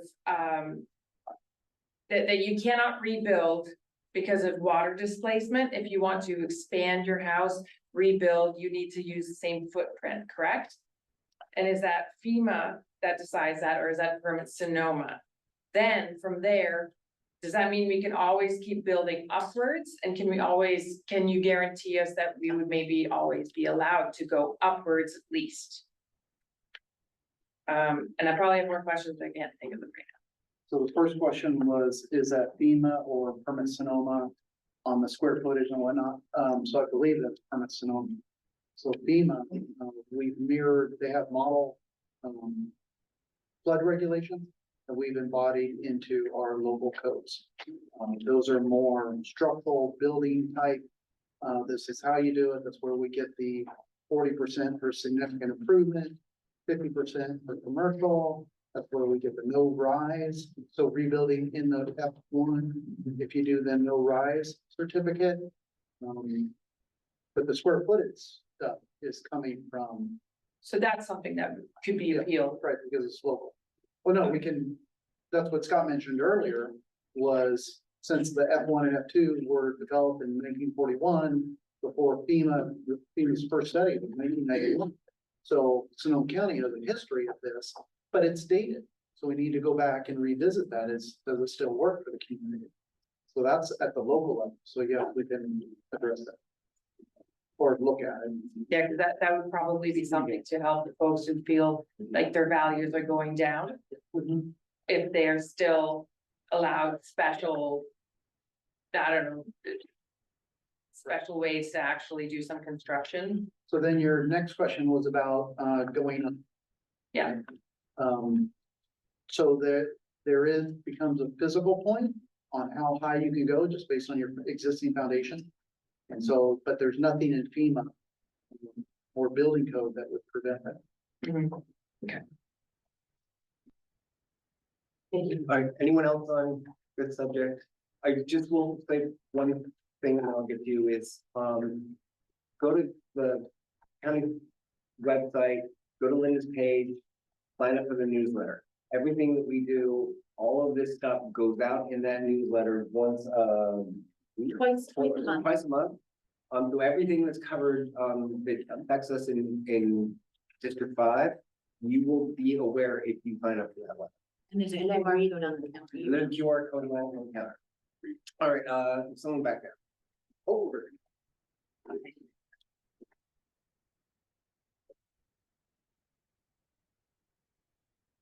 So I guess I have a lot and I'll probably take more than 2 minutes because Well, we're keeping it. Yeah, We have so- another meeting stuff. I know you guys have a lot to go through, Yeah. so I want to say, first of all, I really appreciate this even coming to the MAC. I found out about this from the small postcard. It affects my home, it affects my mother's home. I live in floodplain. I knew I was buying a property in floodplain, but I'm really excited. Thank you, Linda. I was so excited to watch the Board of Supervisors and she was the one that stopped it from going through. And even though it's gonna happen, so when I was originally informed back, when I got that little postcard and I called and they didn't have anybody available, and then you guys called back. What I was very surprised about was just the fact that I was pretty much told that this is happening no matter what. FEMA's gonna make this happen, or we're gonna all lose our flood insurance out here. So it's not up to the county. But what I'm disappointed today to find out is that we could have appealed this from FEMA a long time ago. Apparently, I missed that article in the Press Democrat, but I don't understand why the county didn't let us know at that point that this was happening. This started in July, and now we're at the deadline. They have to do this. They have to approve this at the next board meeting, or they're gonna have to go against FEMA. And so I feel like this was brought to us a little late, and I'm disappointed. I'm very excited about this map because I spent several hours trying to figure out how it's gonna affect my property, my mother's property. And so now that we have this map, I just want to say thank you. And I think that came from Linda because she mentioned that the Board of Supervisors, she couldn't read the map, and it made me feel better because I couldn't read the map. So this is happening in our community. Nobody is going to compensate us for this. FEMA is not going to. County of Sonoma is not going to. It's going to affect property values. It's going to. There's just no way around it. And I guess as a property owner, I'm just so disappointed because I bought my home 20 years ago and I thought maybe I could turn into a vacation rental someday. I'm surrounded by vacation rentals. Well, no, we can't do that. I live in an exclusion zone. The county says I can't do that. And now the county is telling me, not only can you not do your house as a vacation rental, you can never add on to your house. And I understand this is FEMA, but I guess what I don't understand is that my property has flooded several times and it is raised. Both these properties are raised above floodplain. However, my mother's property, she's in the Drake Road area. It only flooded in a downstairs in 1986. The property was raised and everybody in the community came to our home in the Drake Road neighborhood. So it's really hard for me to understand why FEMA is zoning us same. Because it's very different in my mind in property that, you know, is raised, that takes so much water to compare to another one. And I guess that's something that's to FEMA, but that's what I'm trying to understand. So I'm just really disappointed, I guess, is in the county's timing of just waiting till the last minute to bring this up. And I've been stressing about this since October. And when Pierre and Ben told me that it was happening, I just assumed the Board of Supervisors had approved it. I just assumed this was a done deal. And I was so disappointed to see it wasn't on the map. Your time is up. Yeah, but I want to say I'm really glad that you guys are here today. And I think we also it needs to communicate to the rest of the community what's going on. I really, one quick question I forgot to add. We really do have to, we have to. keep- Okay, I just wanted to add, when did this take effect with the insurance rates? Because we haven't talked about insurance on this. You keep saying it's already happened, so did it happen in July when they approved this? Okay, that's what I need. Thank you. Anyone else in the audience? I, Yeah, go ahead. so I'll just say that, we echo the disappointment in regards to noticing, and, what we've learned through this process is, we can't leave it to FEMA to notify everyone that's affected by their events. So, going forward, we are gonna have to mobilize a, kind of a notification campaign, regardless of where it's happening in the county, to do the work that, honestly, just FEMA isn't gonna do. So we come for that marquee. I love it anywhere I can. I love this community. All right, we're gonna move to Zoom. I'm sorry. You got it. We're gonna go through and go to Zoom. We have a hand raised online. Catherine, unmute to speak. Oh, hi, thank you. Yeah, I would also like to say it would be helpful if notification had happened much earlier. This was my first notice of this as well. I'm concerned, I have property and it's been in our family for a long time and we had hopes of actually developing, but it doesn't look like with the F1 that it will ever be able to be developed. So in essence, this is a taking without compensation. If the zoning stays as F1, and my understanding from the family history on this property is that I don't think it's ever flooded. It's in Montreal and there's residences around in the area, but I don't think it's flooded, at least not that I am aware of in the last several decades. Yeah, I don't really know what I'm supposed to do with this property. If there's no permanent structures that are allowed, should I make this, since I'm not going to be able to sell it either, a community garden? Would that be allowed? I don't know what else to say. Thanks. Thank you, Catherine. If you have a question and you're joining us online, please raise your hand to indicate that you would like to participate in public comment.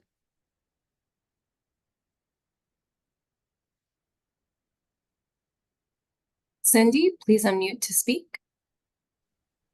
Hi, I just want to know why you folks aren't taking responsibility. You're supposed to work for the community, not the other way around. There's no transparency whatsoever. So what are you folks really trying to get away with?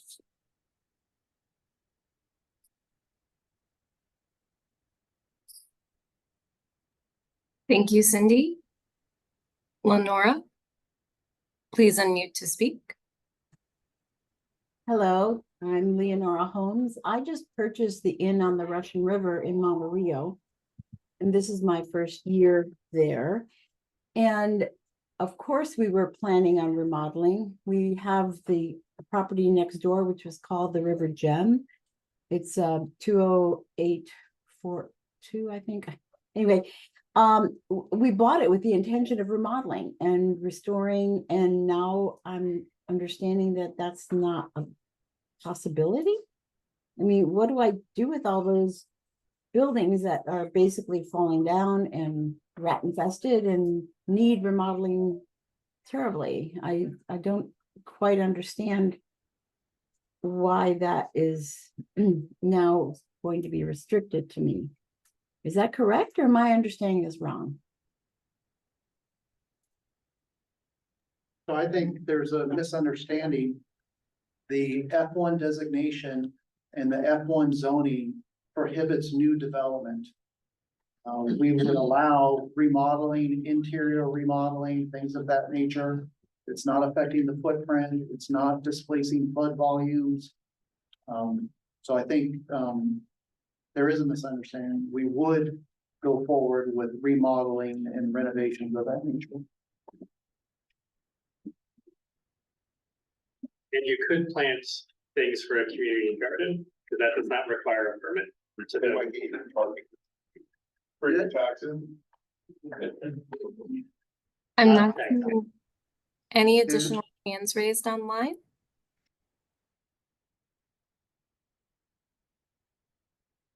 Okay. We got one minute. Oh, we have one additional hand. Alexis, please unmute to speak.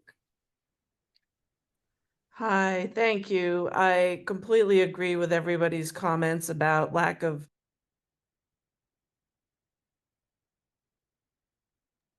Hello, can you hear me? Yeah. Hello, can you hear me? Now. Yes, we Okay. can. Sorry about that. Sorry, I'm calling in from overseas right now. Because I agree with everybody and what they're saying about how we should have been informed long ago. This is going to dramatically affect my life. And one thing I wanted to know, and I'm sorry if it was covered, but I missed it somehow, is let's say we sell a property in an F1 zone. Does the new owner have a requirement to get flood insurance? And what are the insurance implications, whether we're owning it or selling it to the next person? Thank you. So F1 is within the floodplain, and any structure in the floodplain is required to have insurance through the National Flood Insurance Program. So whether you own it now or you sell it, there's still a requirement. So are you saying that if we are not currently required to have flood insurance, suddenly we will, regardless of whether? I take that. So it depends. It depends on your mortgage company. Yeah. So if you own it outright, you don't have a requirement to get flood insurance. Exactly. So, but we've got a whole bunch of people here who are being added to the insurance rolls who have never had been required to have, that's my biggest concern. Well, in this scenario, well, I don't know, because she's saying that she's being added to the F1. I presume she was in the floodplain and went from the F2 to the F1. Flood insurance requirements, if your mortgage company requires it, applies to the whole floodplain. Exactly, but what I'm talking about is people who weren't even in the floodplain have been added. Right, the other scenario. And then we've got the earthquake people coming around the corner as well. So this is an incredible expense to people who are living with incredible inflation right now. So you're right. Not to mention that our homeowner insurance has gone up exponentially. If you have it, right? I got my note of being removed. Yep. And I just paid my property tax bill that went too. Yeah, well, there's that. You know, we're people too. We're not immune to these things. To your question, yes, if you were not in the floodplain and now you are, that is a potential. Yes. Right, and then we've got the sewer people. Right. The septic people as well. So we're talking about an incredible increase in expenses for people who may be living. Okay, Jim. All right, we're gonna bring it to the council real quick. Mike, I know you had a question, and then we're gonna move on to the next one. Can you remind us in the public what happened in the mid-90s when the county was under probation for lack of compliance with FEMA rebuilding? You share that information with us, what happened? Yes, it's a story for me. I was not there at the time. But when I came to Plymouth Sonoma in 2004, I had heard the story. So we were not implementing the FEMA regulations as they're written. We were not doing elevation certificates. We were not requiring folks elevate their homes for new construction. FEMA does these community action visits here now. And they came through and basically an audit. They audited our program, gave us low marks, and basically put us on probation and said, you need to improve or we're gonna yank the program. So we improved. And part of our program today is for When people come in for building permits, we check to see if they're in the floodplain. If it's new development, we require it to be elevated. If it's improvements, we check to see if it's substantial improvement and if the regulations kick in. And we go through all the floodplain regulations to ensure that we stay in compliance with FEMA. FEMA came through just 2 years ago and did another community action visit. We got much better marks. They highlighted 2 structures where the venting was not fully documented. So we had to go back to the owner, get the documentation for the flood vent. So this is at the bottom of the foundation, the little vents where in this case, the flood water could come in and flood, then recede. And turned out there were plenty of vents. You know, there's a formula for how many you need, and we just didn't have it documented. So we got that documented and stuff. One thing, since I have your attention, we mentioned the flood elevation program, but I wanted to put a bug out there for the Community Development Commission. They still run the flood elevation program. That you can talk to them, you put in an application with them, they sort of bundle 8 or 10 or 15 together. They get Cal OES funding, who gets it from the feds. And then once they get the funding, your project goes to permits. And it was mentioned over time, there's been over 300 elevated, $27 million have been spent on the program, but it is still alive and kicking if you're interested in elevating your structure. Great, thank you very much. Thank you. Anyone on council? Thank you, guys. Important subject.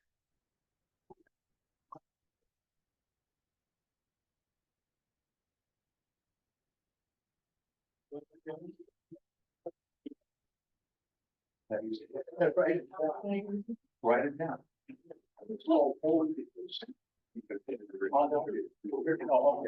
Okay, we're gonna move on to item number 9.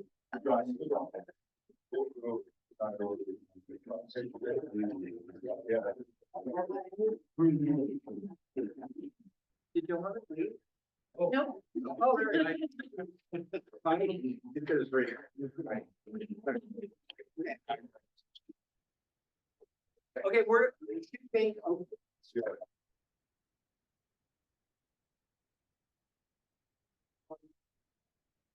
gonna move on to discussion of the November storm impacts and flood protocols, and why don't you introduce yourself? And so good evening, Chair. I'm Jeff Duvall, Director of the Department of Emergency Management, and I'm joined here tonight with Sam Wallace, my Deputy Director of the Department of Emergency Management. Thank you to you and the District 5 team for allowing us the opportunity to speak to you. First, I want to talk a little bit about what the Department of Emergency Management is, and then and then I want to talk about what our department is doing as we get into notification that there's something on the horizon, what we are doing response phase, and then talk a little bit about the response phase and the recovery phase of this past storm. So the Department of Emergency Management is the county government's emergency management, and we have a couple different roles within that. Our job is to work with the county staff and to train them in their emergency disaster roles, whether that is an emergency operations center in Santa Rosa. Work with them on training for mass shelter, other different logistical roles that we have to activate during an emergency. And very much like the city, the 9 incorporated cities, we are the unincorporated county emergency management program. So when something happens within the emergency or when something happens within the unincorporated area, it is our department that responds for mass care and shelter. Work with the sheriff who owns evacuations, and coordinate county unincorporated response. The other piece that we do is we're also called the operational area coordinator. So what that means in much larger terms is we are the buffer between the state of California, the county governments, and the cities and special districts below us. Instead of 9 cities and 30 plus special districts in Sonoma County, they come talk to the county government. We paint a picture of what's going on. We become that operational area coordinator. So as they have needs that they're unable to get, we start working within the county or what we call the operational area to get those needs. So Santa Rosa needs a widget, we talk to the other partners in the county and go, hey, Petaluma, hey, public infrastructure, do you have this widget for the city of Canada? And if they don't, we expand that to what we call the CALO, we have the Governor's Office of Emergency Services Coastal Region, which makes up 16 different counties spanning from the Oregon border all the way down to Monterey. And now we start looking there going, hey, who's got this widget? Sonoma County needs it. And if they can't, then it goes to the State Emergency Operations Center in Sacramento. And then they start looking statewide to get that resource, that material, whatever it is, over to us. So when we get into our winter storm prep and our winter storm response, this is actually a process that actually starts in late August in the Department of Emergency Management. Our emergency coordination and operations team has already started to have conversations with the Weather Service. What do you think this winter is going to look like? So that when we can start building up what our plan is and what that looks like. Is it going to be a dry, at that point, is it going to be a dry winter or is it going to be a wet one? And as we move forward, we keep having conversations with them. One of the things that we do come November is we hold our operational area or county flood coordination meeting. And what that is, we get our public safety partners together in the county, fire, law enforcement, we bring public infrastructure, we bring the other cities around the Laguna, Santa Rosa, Park, and we get together at what we call the Great Command Post. So when we do have a large scale flood event out here on the lower Russian River, we activate the Great Command Post. And the Great Command Post becomes the nerve hub of public safety operations on the river. They are coordinating what is going on with public safety, fire, law enforcement, making those rescues. They're coordinating with Montreal Fire. They're coordinating with Gold Ridge and Sonoma County Fire District. And they're also coming back to us in the county's emergency operations center, what's going on and any additional resources they need. So those meetings are going on, and then we're also having conversations based upon the weather outlooks that National Weather Service gives us that meeting of, okay, first responders, this is going to be a normal winter or an abnormal winter. Is it going to be really wet? Are we having El Nino and La Nina? What does that do to change public safety's response and how we gear up? One of the important things to know about my department is we have a lot of responsibility, but we have very little authority. It is our responsibility at the Department of Emergency Management to go, okay, we have a rain event coming into the county. These are the predictions from the Weather Service. These are the predictions from the California Nevada River Forecasting Center. And these are the predictions from UC San Diego of its atmospheric river. And that's where my team starts having meetings with our stakeholders to do those authorities. We bring public infrastructure to the table. In public infrastructure, we have X coming in, and this is what is projected to be in these areas. What actions are you going to take? Sonoma County Sheriff, here's the projections coming in. Here's what it looks like. What actions do you want to take? Sonoma County Fire District, or our fire partners, or we call, we have one person that is what we call the operational area coordinator for fire. We go to that person, we go, here's what's going on. And it's their job to go back and talk to the fire districts and go, what do we want to do? How do we want to move forward? So we start building that response plan around that. So we feed them that information and we bring those authorities or the decision makers back to the table and go, okay, the weather conditions are changing, like we saw in the last incident and like we've seen with this storm coming in. This morning, Sam and I walked into the office and the first thing we do, open up our computers and take a look. I think UC San Diego painted a picture of an atmospheric river, I think with a level 3 with a level 2 coming in behind it. And by the time we walked out of the office, that level 3 dropped to a low level 2 and the level 2 that was behind it dropped to just a regular storm. So I'm getting at is we're only as good as the data that we're getting from the Weather Service and from those partners to judge what's going on. We're looking at what river forecasting is pushing out. We're looking at the projections of the Russian River. But the other thing that we also take into account, what is the Northwest watershed doing? You know, one of the challenges on Northwest is it feeds right into the Russian River. And let's be honest, the entire watershed throughout Sonoma County has changed in the last 5 years. Yeah. It's changed in the last 10 years, changed in the last 20 years. We have people living higher up on the Northwest watershed who have altered that scenario where that water used to flow in one way or another.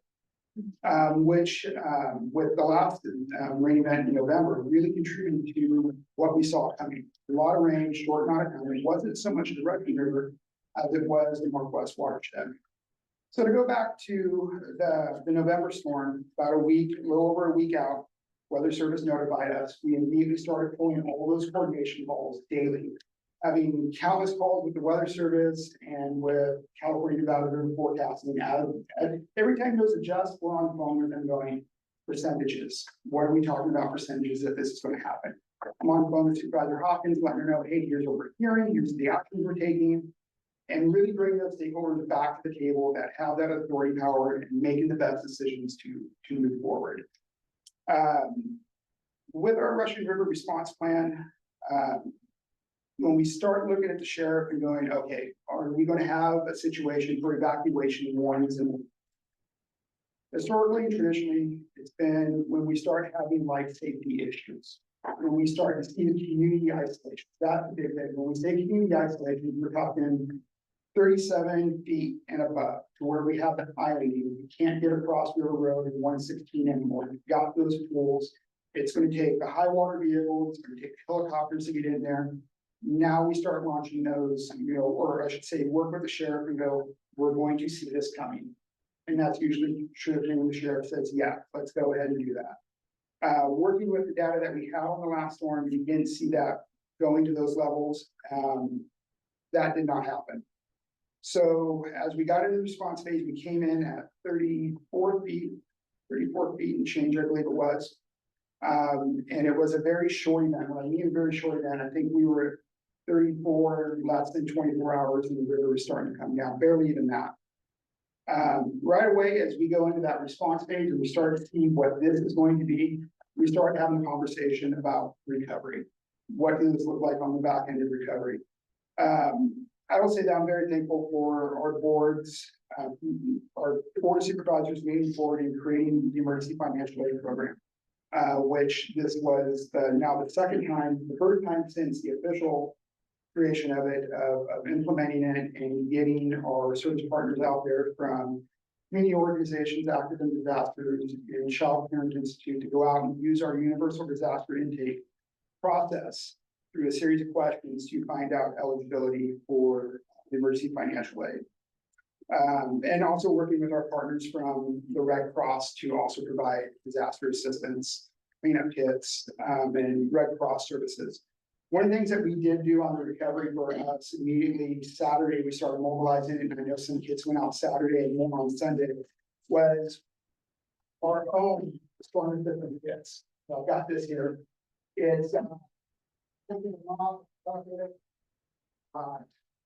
sponges, paper towels, sorbents, all sorts of stuff to clean up from business kit to develop.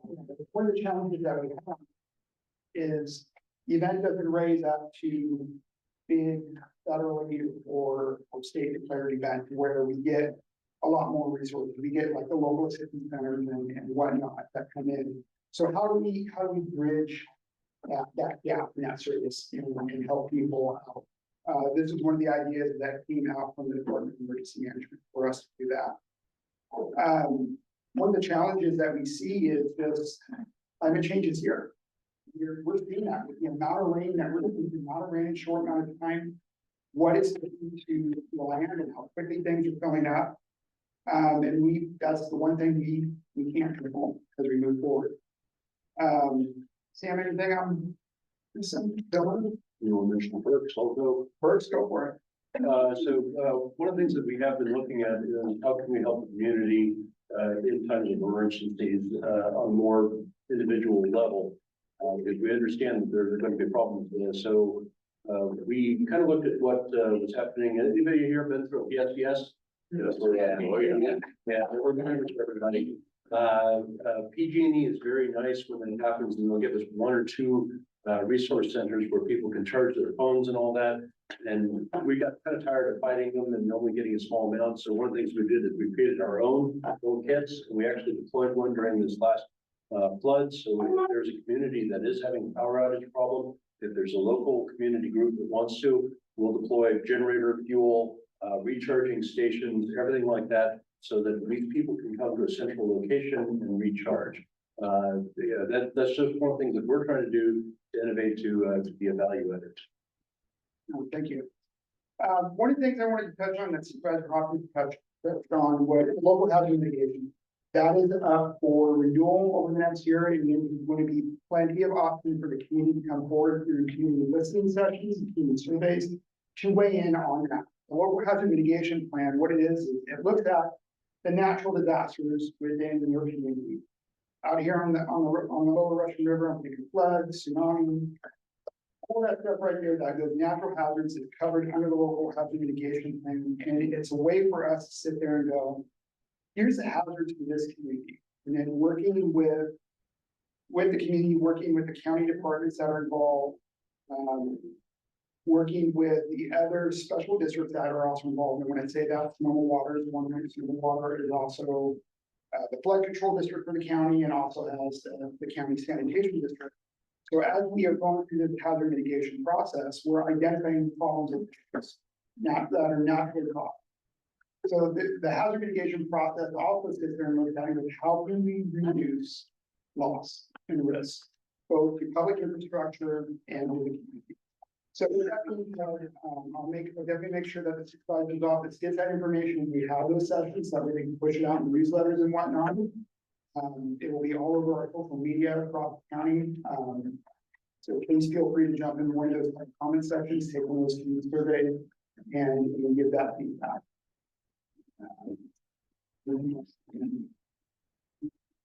And then I was also thinking, if you guys are done, so I just wanted to share a bit about what we've been doing with respect to flooded roads. He's been really proactive on that front. And Johannes also had some ideas around GMRF, which he's been really instrumental in, possibly looking at GMRF and CERT and kind of our low-lying flood areas and child parks. Yeah, thank you, Supervisor Hopkins. My name is Johannes, and I'm with the Department of Public Infrastructure. You're the director. The director. You want to talk about roads? So I came in a little late, and when I came in, they were bashing FEMA, and I'm like, oh, yeah. And then I started hearing, you're F1, and you're F2, and someone's getting F here, and I'm like, anyway, it was interesting. I caught up now. So public infrastructure, we have engineers and we have roadwork, right? So for every storm, and I've been doing storms in Sonoma County since 2015. We've prepared for every storm pretty much the same way. We distribute sand, we distribute sandbags, and we pay attention to markers in the community on what's gonna flood this time and what's not gonna flood this time. And that's how we pretty much approach every storm. And I think we're really, really good at this time on floods. Thank you in part to Sam Wallace, who took me through the EOC in 2015 when I first got hired. You need to come and learn about floods. So I think we've been doing a really good job with that. We still have, at least in Sonoma and West County, Joy Road, Jack Springs Road that we're monitoring. But I think we've gotten really, really good at working with floods. That means slip outs, roads that flood. Now we started having to do with people that don't respect the road closure and they go around. So we have a campaign doing that. If you see our latest Facebook post, we're trying to get now into the shaming people for doing this because we don't like people to, drown and die on our roads. So we're looking at lighted signs. We're probably going to be looking at maybe gates. We're also looking at that. Just so, we tried something last year that was really well received and successful. We started closing roads proactively. We're just gonna close the road. We're not gonna deal with you. And that helps our first responders because they don't have to deal with it. So that's kind of what we're doing on the road side. And then about 4 years ago, after fires, floods, we noticed a gap in communication between the county and the communities. And we went to the board and I asked them for $1.5 million to help us create infrastructure to help the communities communicate. I like to think that we work well with government and better with the community. Because we get to know what happens in the community and we get to know you and see what happens. So we created this communications program after 4 years. It's been painful. Mike has been part of it from day one. And this week, we finally agree with the sheriff that's gonna help us with GMRS. BEM is doing their CERT program and they're going to adopt GMRS. And what that does, we have about 80% of the county covered with this type of communication. There's a two-way walkie-talkie. And we have communities that, like Castadero, that when the power goes out, they share generators, food, meds for the elderly. So it's worked really, really good. So I think that empowering the community to communicate is really important.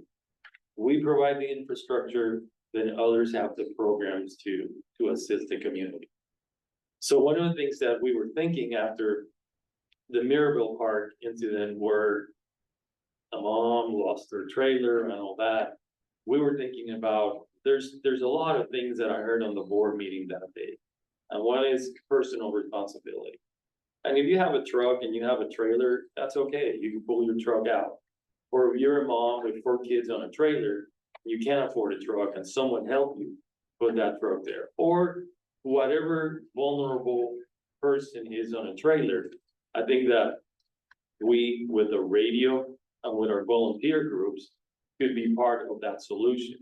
If we tackle it ahead of time, if we know how many people we're going to rescue, and then we can have those trailers. Typically, they move to the park and ride, and if the park and ride is flooded, then we can find another county property or private. But partnering with the community ahead of time, I think it's our goal on doing that. And I think that between DEM, PI, we can figure that out, and the sheriff.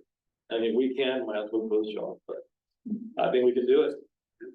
So that's, I'll take your offer if you let me talk about radio station. You know what? You read it on my mind. We've been doing it for over 10 years. I Yeah. stay here when they evacuate everybody. Yeah. When San Francisco PD was here, I said, why are you trying to defund the police? They're sitting here watching your home. Right. And I also, while we had that recent earthquake, also in the tsunami warning, I got on the radio immediately before it came into the radio station. Yeah. And we warned our listeners on the coast, because a lot of people don't pick up anything except a signal for their computer. And we did accomplish evacuating people off the coast and scared the hell out of the head for high ground, not to go on the low ground. Right. And I'd like to offer that to you. And also Linda, sweet for coming here too, but she's interactive. Our radio station is for the community, but we specialize in fire. We specialize in flood because every hour we let them know how much the water is coming up. We let them also know what roads are closed. We work with the fire department and the sheriff's department. Also, when they had shootouts, telling people to stay in their homes. And we work for emergency services. You're always welcome to come by and run the program, get on it. I've got 2 generators. We stayed here and I put the lights on the theater to let people know that there's people in town, even though we were on generators, but it let the people that are stranded, old people like me, where they can't get out. Right. So they call in. I'm out of here in 2 minutes. I know, we're going to council because we're gonna go to the council. I understand, but this is very, very needed for these guys. I'm out of here, but thank you. Okay. Anytime you want, just come by. I'm disabled Vietnam vet. Sorry. Bless you. I don't have anything. Okay, we're gonna go to council with, Yeah. go ahead, Joe. Yeah, the major comments I heard in this last incident was notification.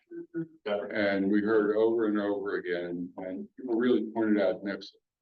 I know, I couldn't remember if we do get mixed floods or if they have to meet a certain level.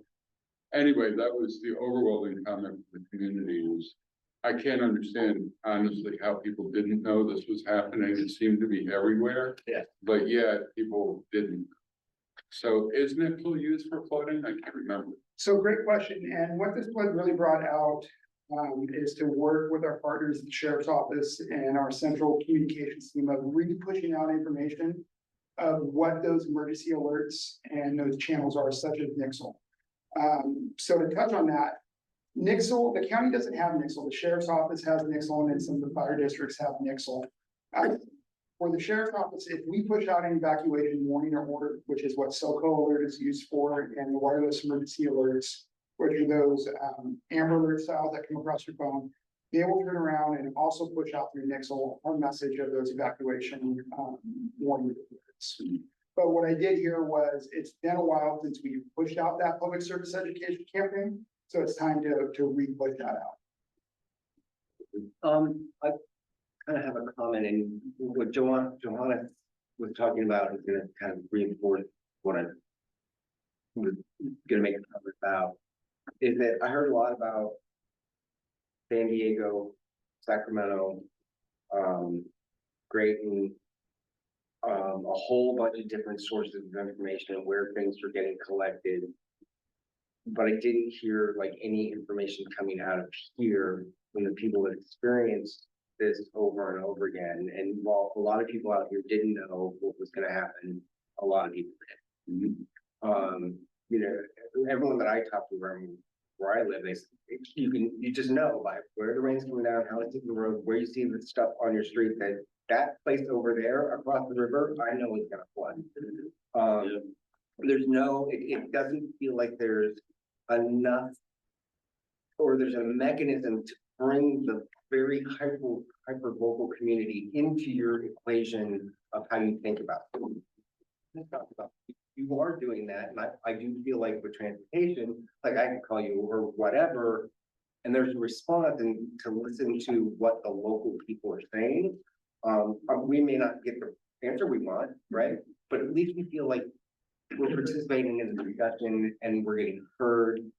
And it's not like, I could have told you it's gonna flood there. And, you know, just a day into it, no matter what the river protection, we could see it on the ground.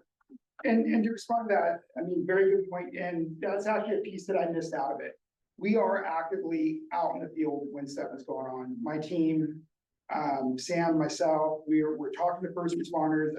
I am driving all over West County. We're looking at what we call our hotspots throughout the whole area. We're looking at Mark West Watershed. We're looking at Guerneville, we're looking at Monterey, and we're looking at, I mean, we've even been out at 1 in the morning coming out and going, okay, it wasn't there when we were here at 7. Yes, you know, and invalidating, we're talking to, not to throw them out there, but we're talking to Chief Baxman too. Right. And getting that local perspective. So yes, we are still getting that. There's a difference between having your people come out and look at what's going on versus listening to someone out here that has been through it 150 times. When I do remember on Rio Nito, we thought some roads were gonna flood, and Department of Transportation, without any data from anywhere, came out and put out and gave us some ways to block roads. And sure enough, those roads flooded and couldn't get through, but we did it ahead of time. And that was based on input directly from the community, instead of someone come out and say, well, no, the predictions didn't say that, and we don't see that. But there's a difference. For what it's worth, Angeles County, right? And has been through this probably 100 times, right? You know? And yeah, these two are kind of honorary. Just Yeah. I hear you. This was a very different storm too. I know, I get it. This was an intensity versus a duration, right? Yes. But still, you can see what's happening out in the field, right? The community, not the prediction, the community. Can see what's happening. That's a good point. The historical information that we have that have been long-term residents of West County can provide you with a lot of factual information. I live in Casadero. So if they forecast 4 inches of rain, we know we're gonna be getting 8 inches of rain. And, right? And so the forecast, we pretty much double. I had 21.5 inches of rain at my house in 47 hours. And our little placid Austin Creek, which normally has a 2-foot depth, rose to 14 feet in a matter of an hour and a half. Austin Creek watershed is 42.5 square miles. It's the largest watershed feeding the lower Russian River. And that coupled with high tides creates a massive flooding problem all the way up. And that's what we have to, these are the things that we know about, but many times folks and DEF, some of the folks are not aware of some of the issues that we face out here. Last year in 2023, we were without power, electricity, telephone service, and internet for 9 days. So our community mobilized. This year, in January, we were without electricity, phones, internet for 5 days. Our roads were all closed. But we mobilized with our GMRS radio network that Joanna was referring to. We had net meetings 4 times a day. We did wellness checks. Some of the folks had Starlink, so they're able to forecast stream heights and provide that information to the local community. And most importantly, wellness checks moved into getting generators out to folks that were non-ambulatory. And our community just has to take care of itself because unfortunately, the county can't come out gas barrel. So thank you very much. I just wanted to say that might have been an unusual event from the past, but it won't be in the future. Absolutely. And to touch on that, one of the big things right now, and I've had this conversation back and forth with the Weather Service over the last 3 to 4 years, is we don't know what normal is right now. We keep changing. And just one thing that I want to share is I feel like, I mean, I've been out in farm fields, like literally floating propane tanks out, right? I've been up, this deep in flood, I feel like I'm someone who understands flooding.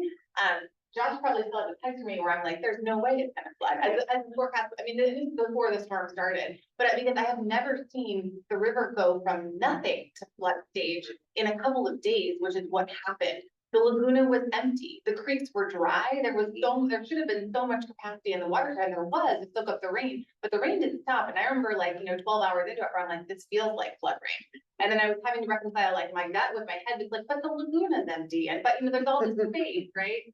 And so I think that's also why folks were really concerned in terms of the lack of emergency alert, that I think for a lot of us, this doesn't happen in November. This doesn't happen when you don't already have a storm before it, right? It's normally when we've got a river that's already running, the creeks are already running, there's water in Laguna, and then something pushes it into flood stage. So I think to your point, and to your point, there is no normal.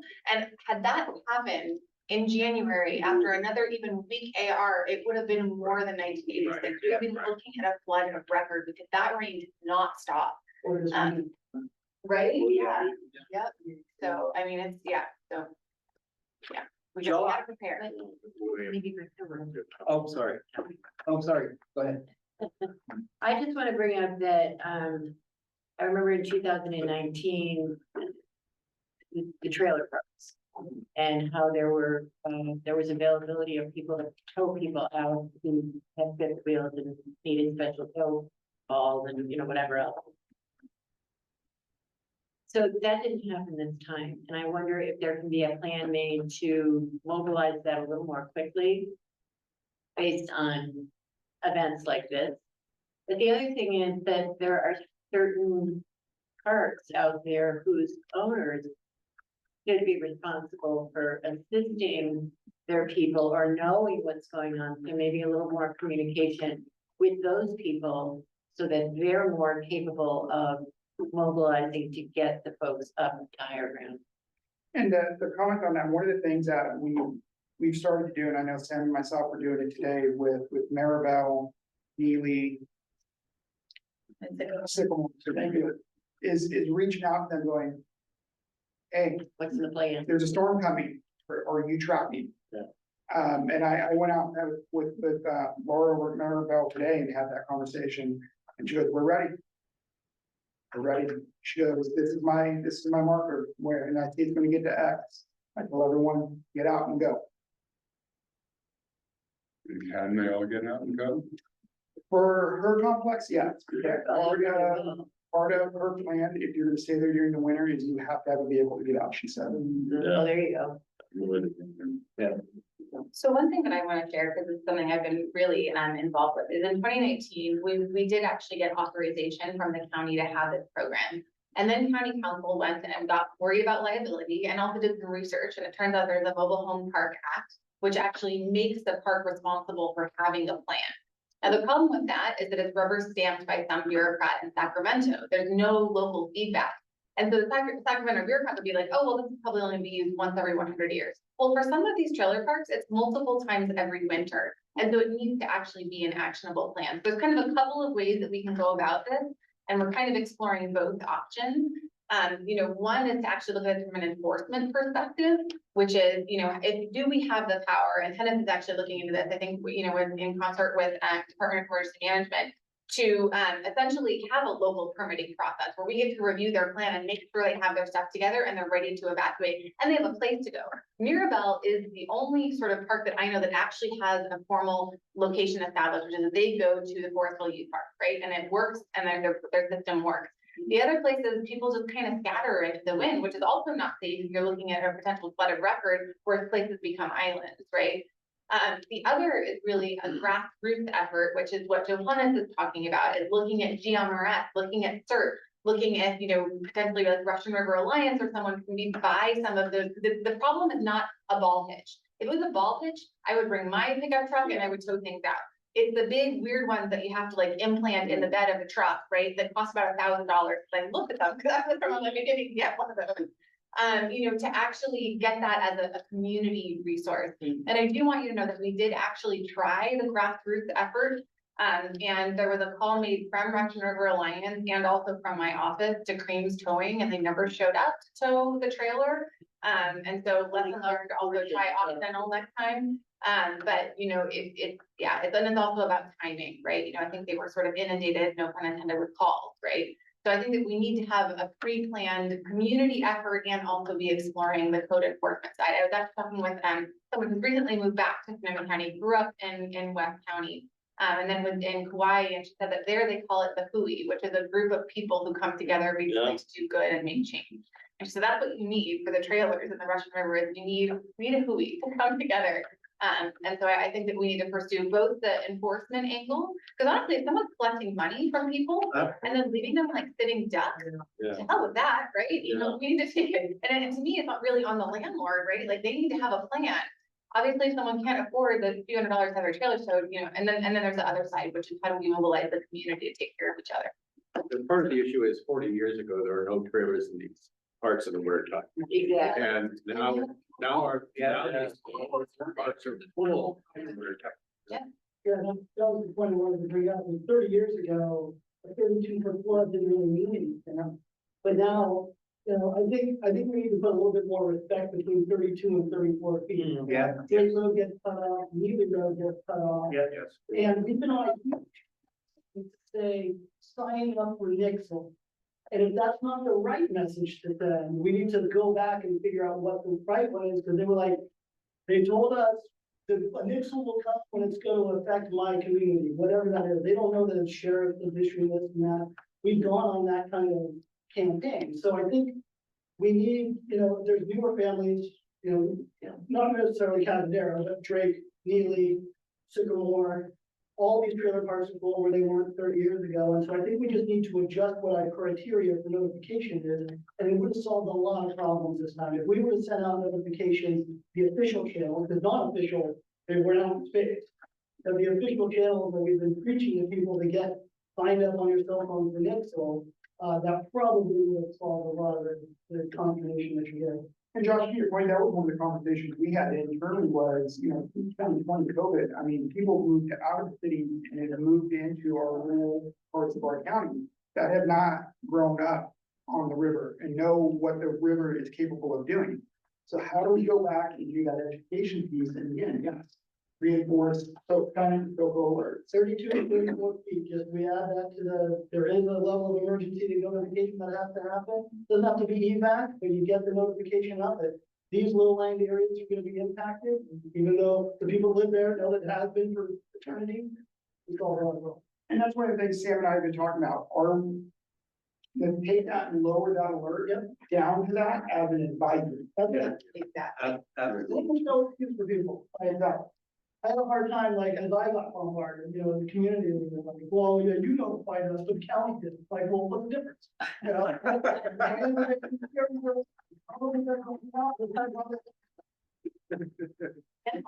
People. Watch duty, flood warning. So we're adding one on to what we need.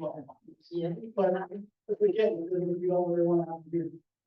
I wanted to piggyback on that, and I remember in the nineties when they told the trailer parks that they couldn't have, it was even after like the 93 flood, that they couldn't have people there during flood season. But nowadays, you see trailers all over, which I never did back in 93, so there needs to be trailer parks. But I don't understand why the landlords aren't responsible, or don't get any responsibility, as you were saying. When back in the 90s, I worked for DG Equity Management, and I went through a few floods, and we would call every single one of our tenants and tell them. And we also, they just had it documented where those rentals flood, because they knew. So I feel like that information is being lost because all these older people are either moving on or passing on, and we're not retaining that information. And people, when they move and they buy a house, the real estate agents don't tell them, and they often don't know where and what level of flood at. So I think that needs to be something that everyone needs to know when they're coming to be living in our community. If you live in floodplain, what level is your home flood at? Yeah, and the scary part is that most people have no idea.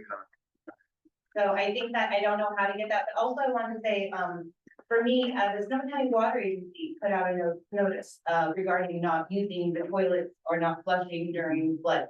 And that's very important. I live down off of Orchard Avenue, and in 2019, we had tons of raw sewage gushing out because of that. And nobody was being notified except for the people that live near the sewer treatment plant, not to be using the sewer system because it causes a lot of problems. And that's another thing we need to let people know that are coming to our community, that if the water is coming up, you're not supposed to be flushing your toilet. You're not supposed to be taking showers because our sewer system is united with all of it. And the trailer parks are also supposed to be closing their sewer valve, their valve. And I don't know if those landlords are being responsible for doing that or not. But what I wanted to get back to is with the water agency, I was so excited that I got a notification because I opted in. You have to opt into this. But you get a notification telling you that. But I don't understand why we can't have anything else like that from the county. If it's not Nixle or something, there has to be some sort of notification system. And like Josh said, we all have to know exactly what level that is at. So can we easily do an opt-in like the water agency did for people? Like, is that an option to do? Because I mean, I remember back in 1986, before the internet, he did. I'm sorry. Yeah. Go ahead. So I'll tell you what, when we come out to minor flood stage, which is what we hit on this last one, and when we see that's gonna come to 32 feet, we'll send out the advisory through SoCo alert and wireless emergency alert. And then from wrong, you can set the WIA up to go for the duration. Yeah, we're talking about a couple of things. I've got my alert warning manager working right now, but we are going to put on, we have to be careful what we say. Yes. Because we can't say flood's coming, get out, because we're broadcasting this over a wide area. So your advisory is going to be, look, we're gonna hit flood stage and we're gonna hit it about this time. And part of our strategy is, and this is where it gets very difficult for us, we don't want to send this out at 2 a.m. That's a bad time to be sending it out. We want to have it as early in the day as we can before we hit flood stage. So the problem with that is that we may end up sending out an advisory for a flood that doesn't happen. And this literally happened to us last year. I don't know if you remember, we did send out an advisory because the National Weather Service was telling us we were going to hit 40 feet. And it vanished, did not happen. And we actually took a lot of flack for that. So flack for that as well.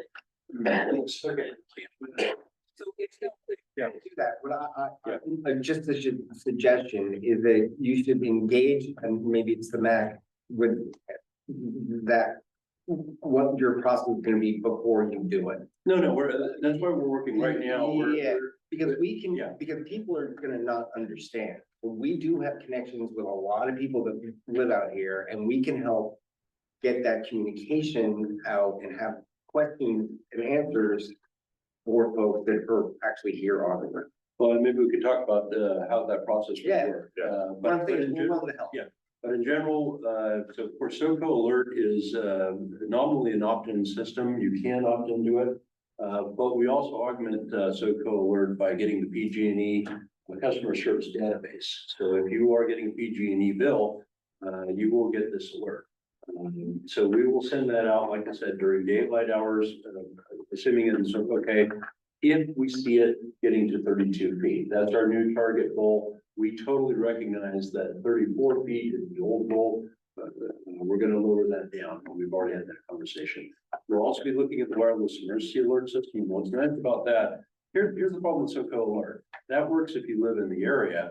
But what if you don't live in the area? What if you're passing through? That's why we use the wireless emergency alert system, and it will be turned on probably for a long period of time. That's what we're looking at right now for a 24-hour alert. Now, that means that sometimes you may receive multiple alerts, but the good news is if somebody's moving into the area, they're going to be alerted, and we're going to be really focused on warning people about flooded roads and that sort of thing, so that they are aware of what's going on. So we definitely hear you. We recognize we need to do a better job of it. Wireless depends upon whether or not you have cell service. Of course, that is a problem, but Don't have cell service a lot. absolutely. But the thing is, if somebody is moving into the area, they will probably hit cell service at some point during that. And unfortunately, I am limited by the technology. I can't create new cell towers. We understand that. Yeah. We're all pushing for it. You got my vote for sure. Oh, go ahead. One last thing through the chair, in terms of process, I feel like maybe at some point, if the MAC wanted to actually have an ad hoc to work on this issue, that would be the most nimble way to move forward and coordinate with Johannes and also maybe attend some of those meetings with you, the fire districts around flooded roads and the potential there. And then also work with DEM, on kind of these new standards and how to provide that on the ground feedback loop. I think that's a great idea. I'd also like to say that we are crafting a message right now. What might be helpful is if we give you a copy of that message as a generic template and say, is this something that's going to work? Or is that something, because we may not have time, quite frankly. We may be in a situation like happened last time, that the situation developed very quickly. We may not have time to sit down and commission, get everybody together. But if we have that conversation, well, if we have blue skies, then everybody will have confidence that the message that goes out when the time comes will be the right message. Great. And I think your suggestion is a great one. If anyone's interested in moving on that ad, why don't you just email me and then I'll and maybe Debbie too, because whoever the chair is for next term, they'll have that information and can just make it happen. Then we can do that by Zoom, it's a lot easier. Yeah. Work with Johannes and the GMR as well. We can have the meetings with Virginia. Does anyone on Zoom have any questions or comments? And then do we, Tracy? I'm not seeing any hands raised online. Okay, and I noticed your hand up. I haven't read the hazard mitigation plan, so probably on me, but I just want county to be aware of the wind events. I think that's a big thing to think about. I've seen many trees come down, I'm familiar with a lot of areas around here, and I've seen, middle of summer, middle of winter, whatever it is, trees come down right in the houses and kill people. It happens. So prepare for wind events. I'm glad we're having this conversation because I think that this recent go around with the floods proved to be choppy, I would say, with boots on the ground. I was on break. There's an easement that opens up, and as a kid, I always knew that easement would open up, and all of a sudden, Pee Wee Golf has put a water right there, making it passable. I call the sheriff an emergency line. I said, hey, can you open up this easement? And when the two deputies look at me like, I got something in my, they looked at me like, yeah, they had no clue what I was talking about. They didn't know anything. So then I'm like, oh, like they're like, well, if that happens, we'll have to deal with it in the moment, kind of. So I'm glad to hear about this. I didn't know exactly all this was going on, so I'm glad. I don't want to poke holes in it, right? But I'm glad that it happened to be more because these were the holes that I could see. The next morning I wake up, choppers overhead.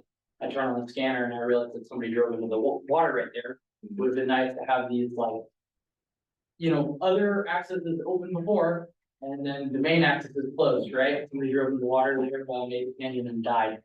So preventable things. Anyway, this one. Thank you. Think about. So who eventually did open up the, because I know, I heard it was open, I believe it was, yeah, it was essentially open to. the neighbors. Yeah, it's somebody who owns it, who does it out of the goodwill, but you know, if they're, you know, asleep by 11 p.m. and that, you know, pressed it at 9, 10, 11 p.m. They don't wanna open it until they wake up the next morning, you know, what's the ambulance gonna do, they've gotta, you know, get through or whatever. So, I'm not familiar, I just remember as a kid. We're probably gonna figure out who's in charge. Yeah. I don't. All right, thank you guys very much. Okay, we're gonna move, we don't have any, does anyone have any reports to make? They have any. Okay, Any going on. all right, and with that, we are Fun.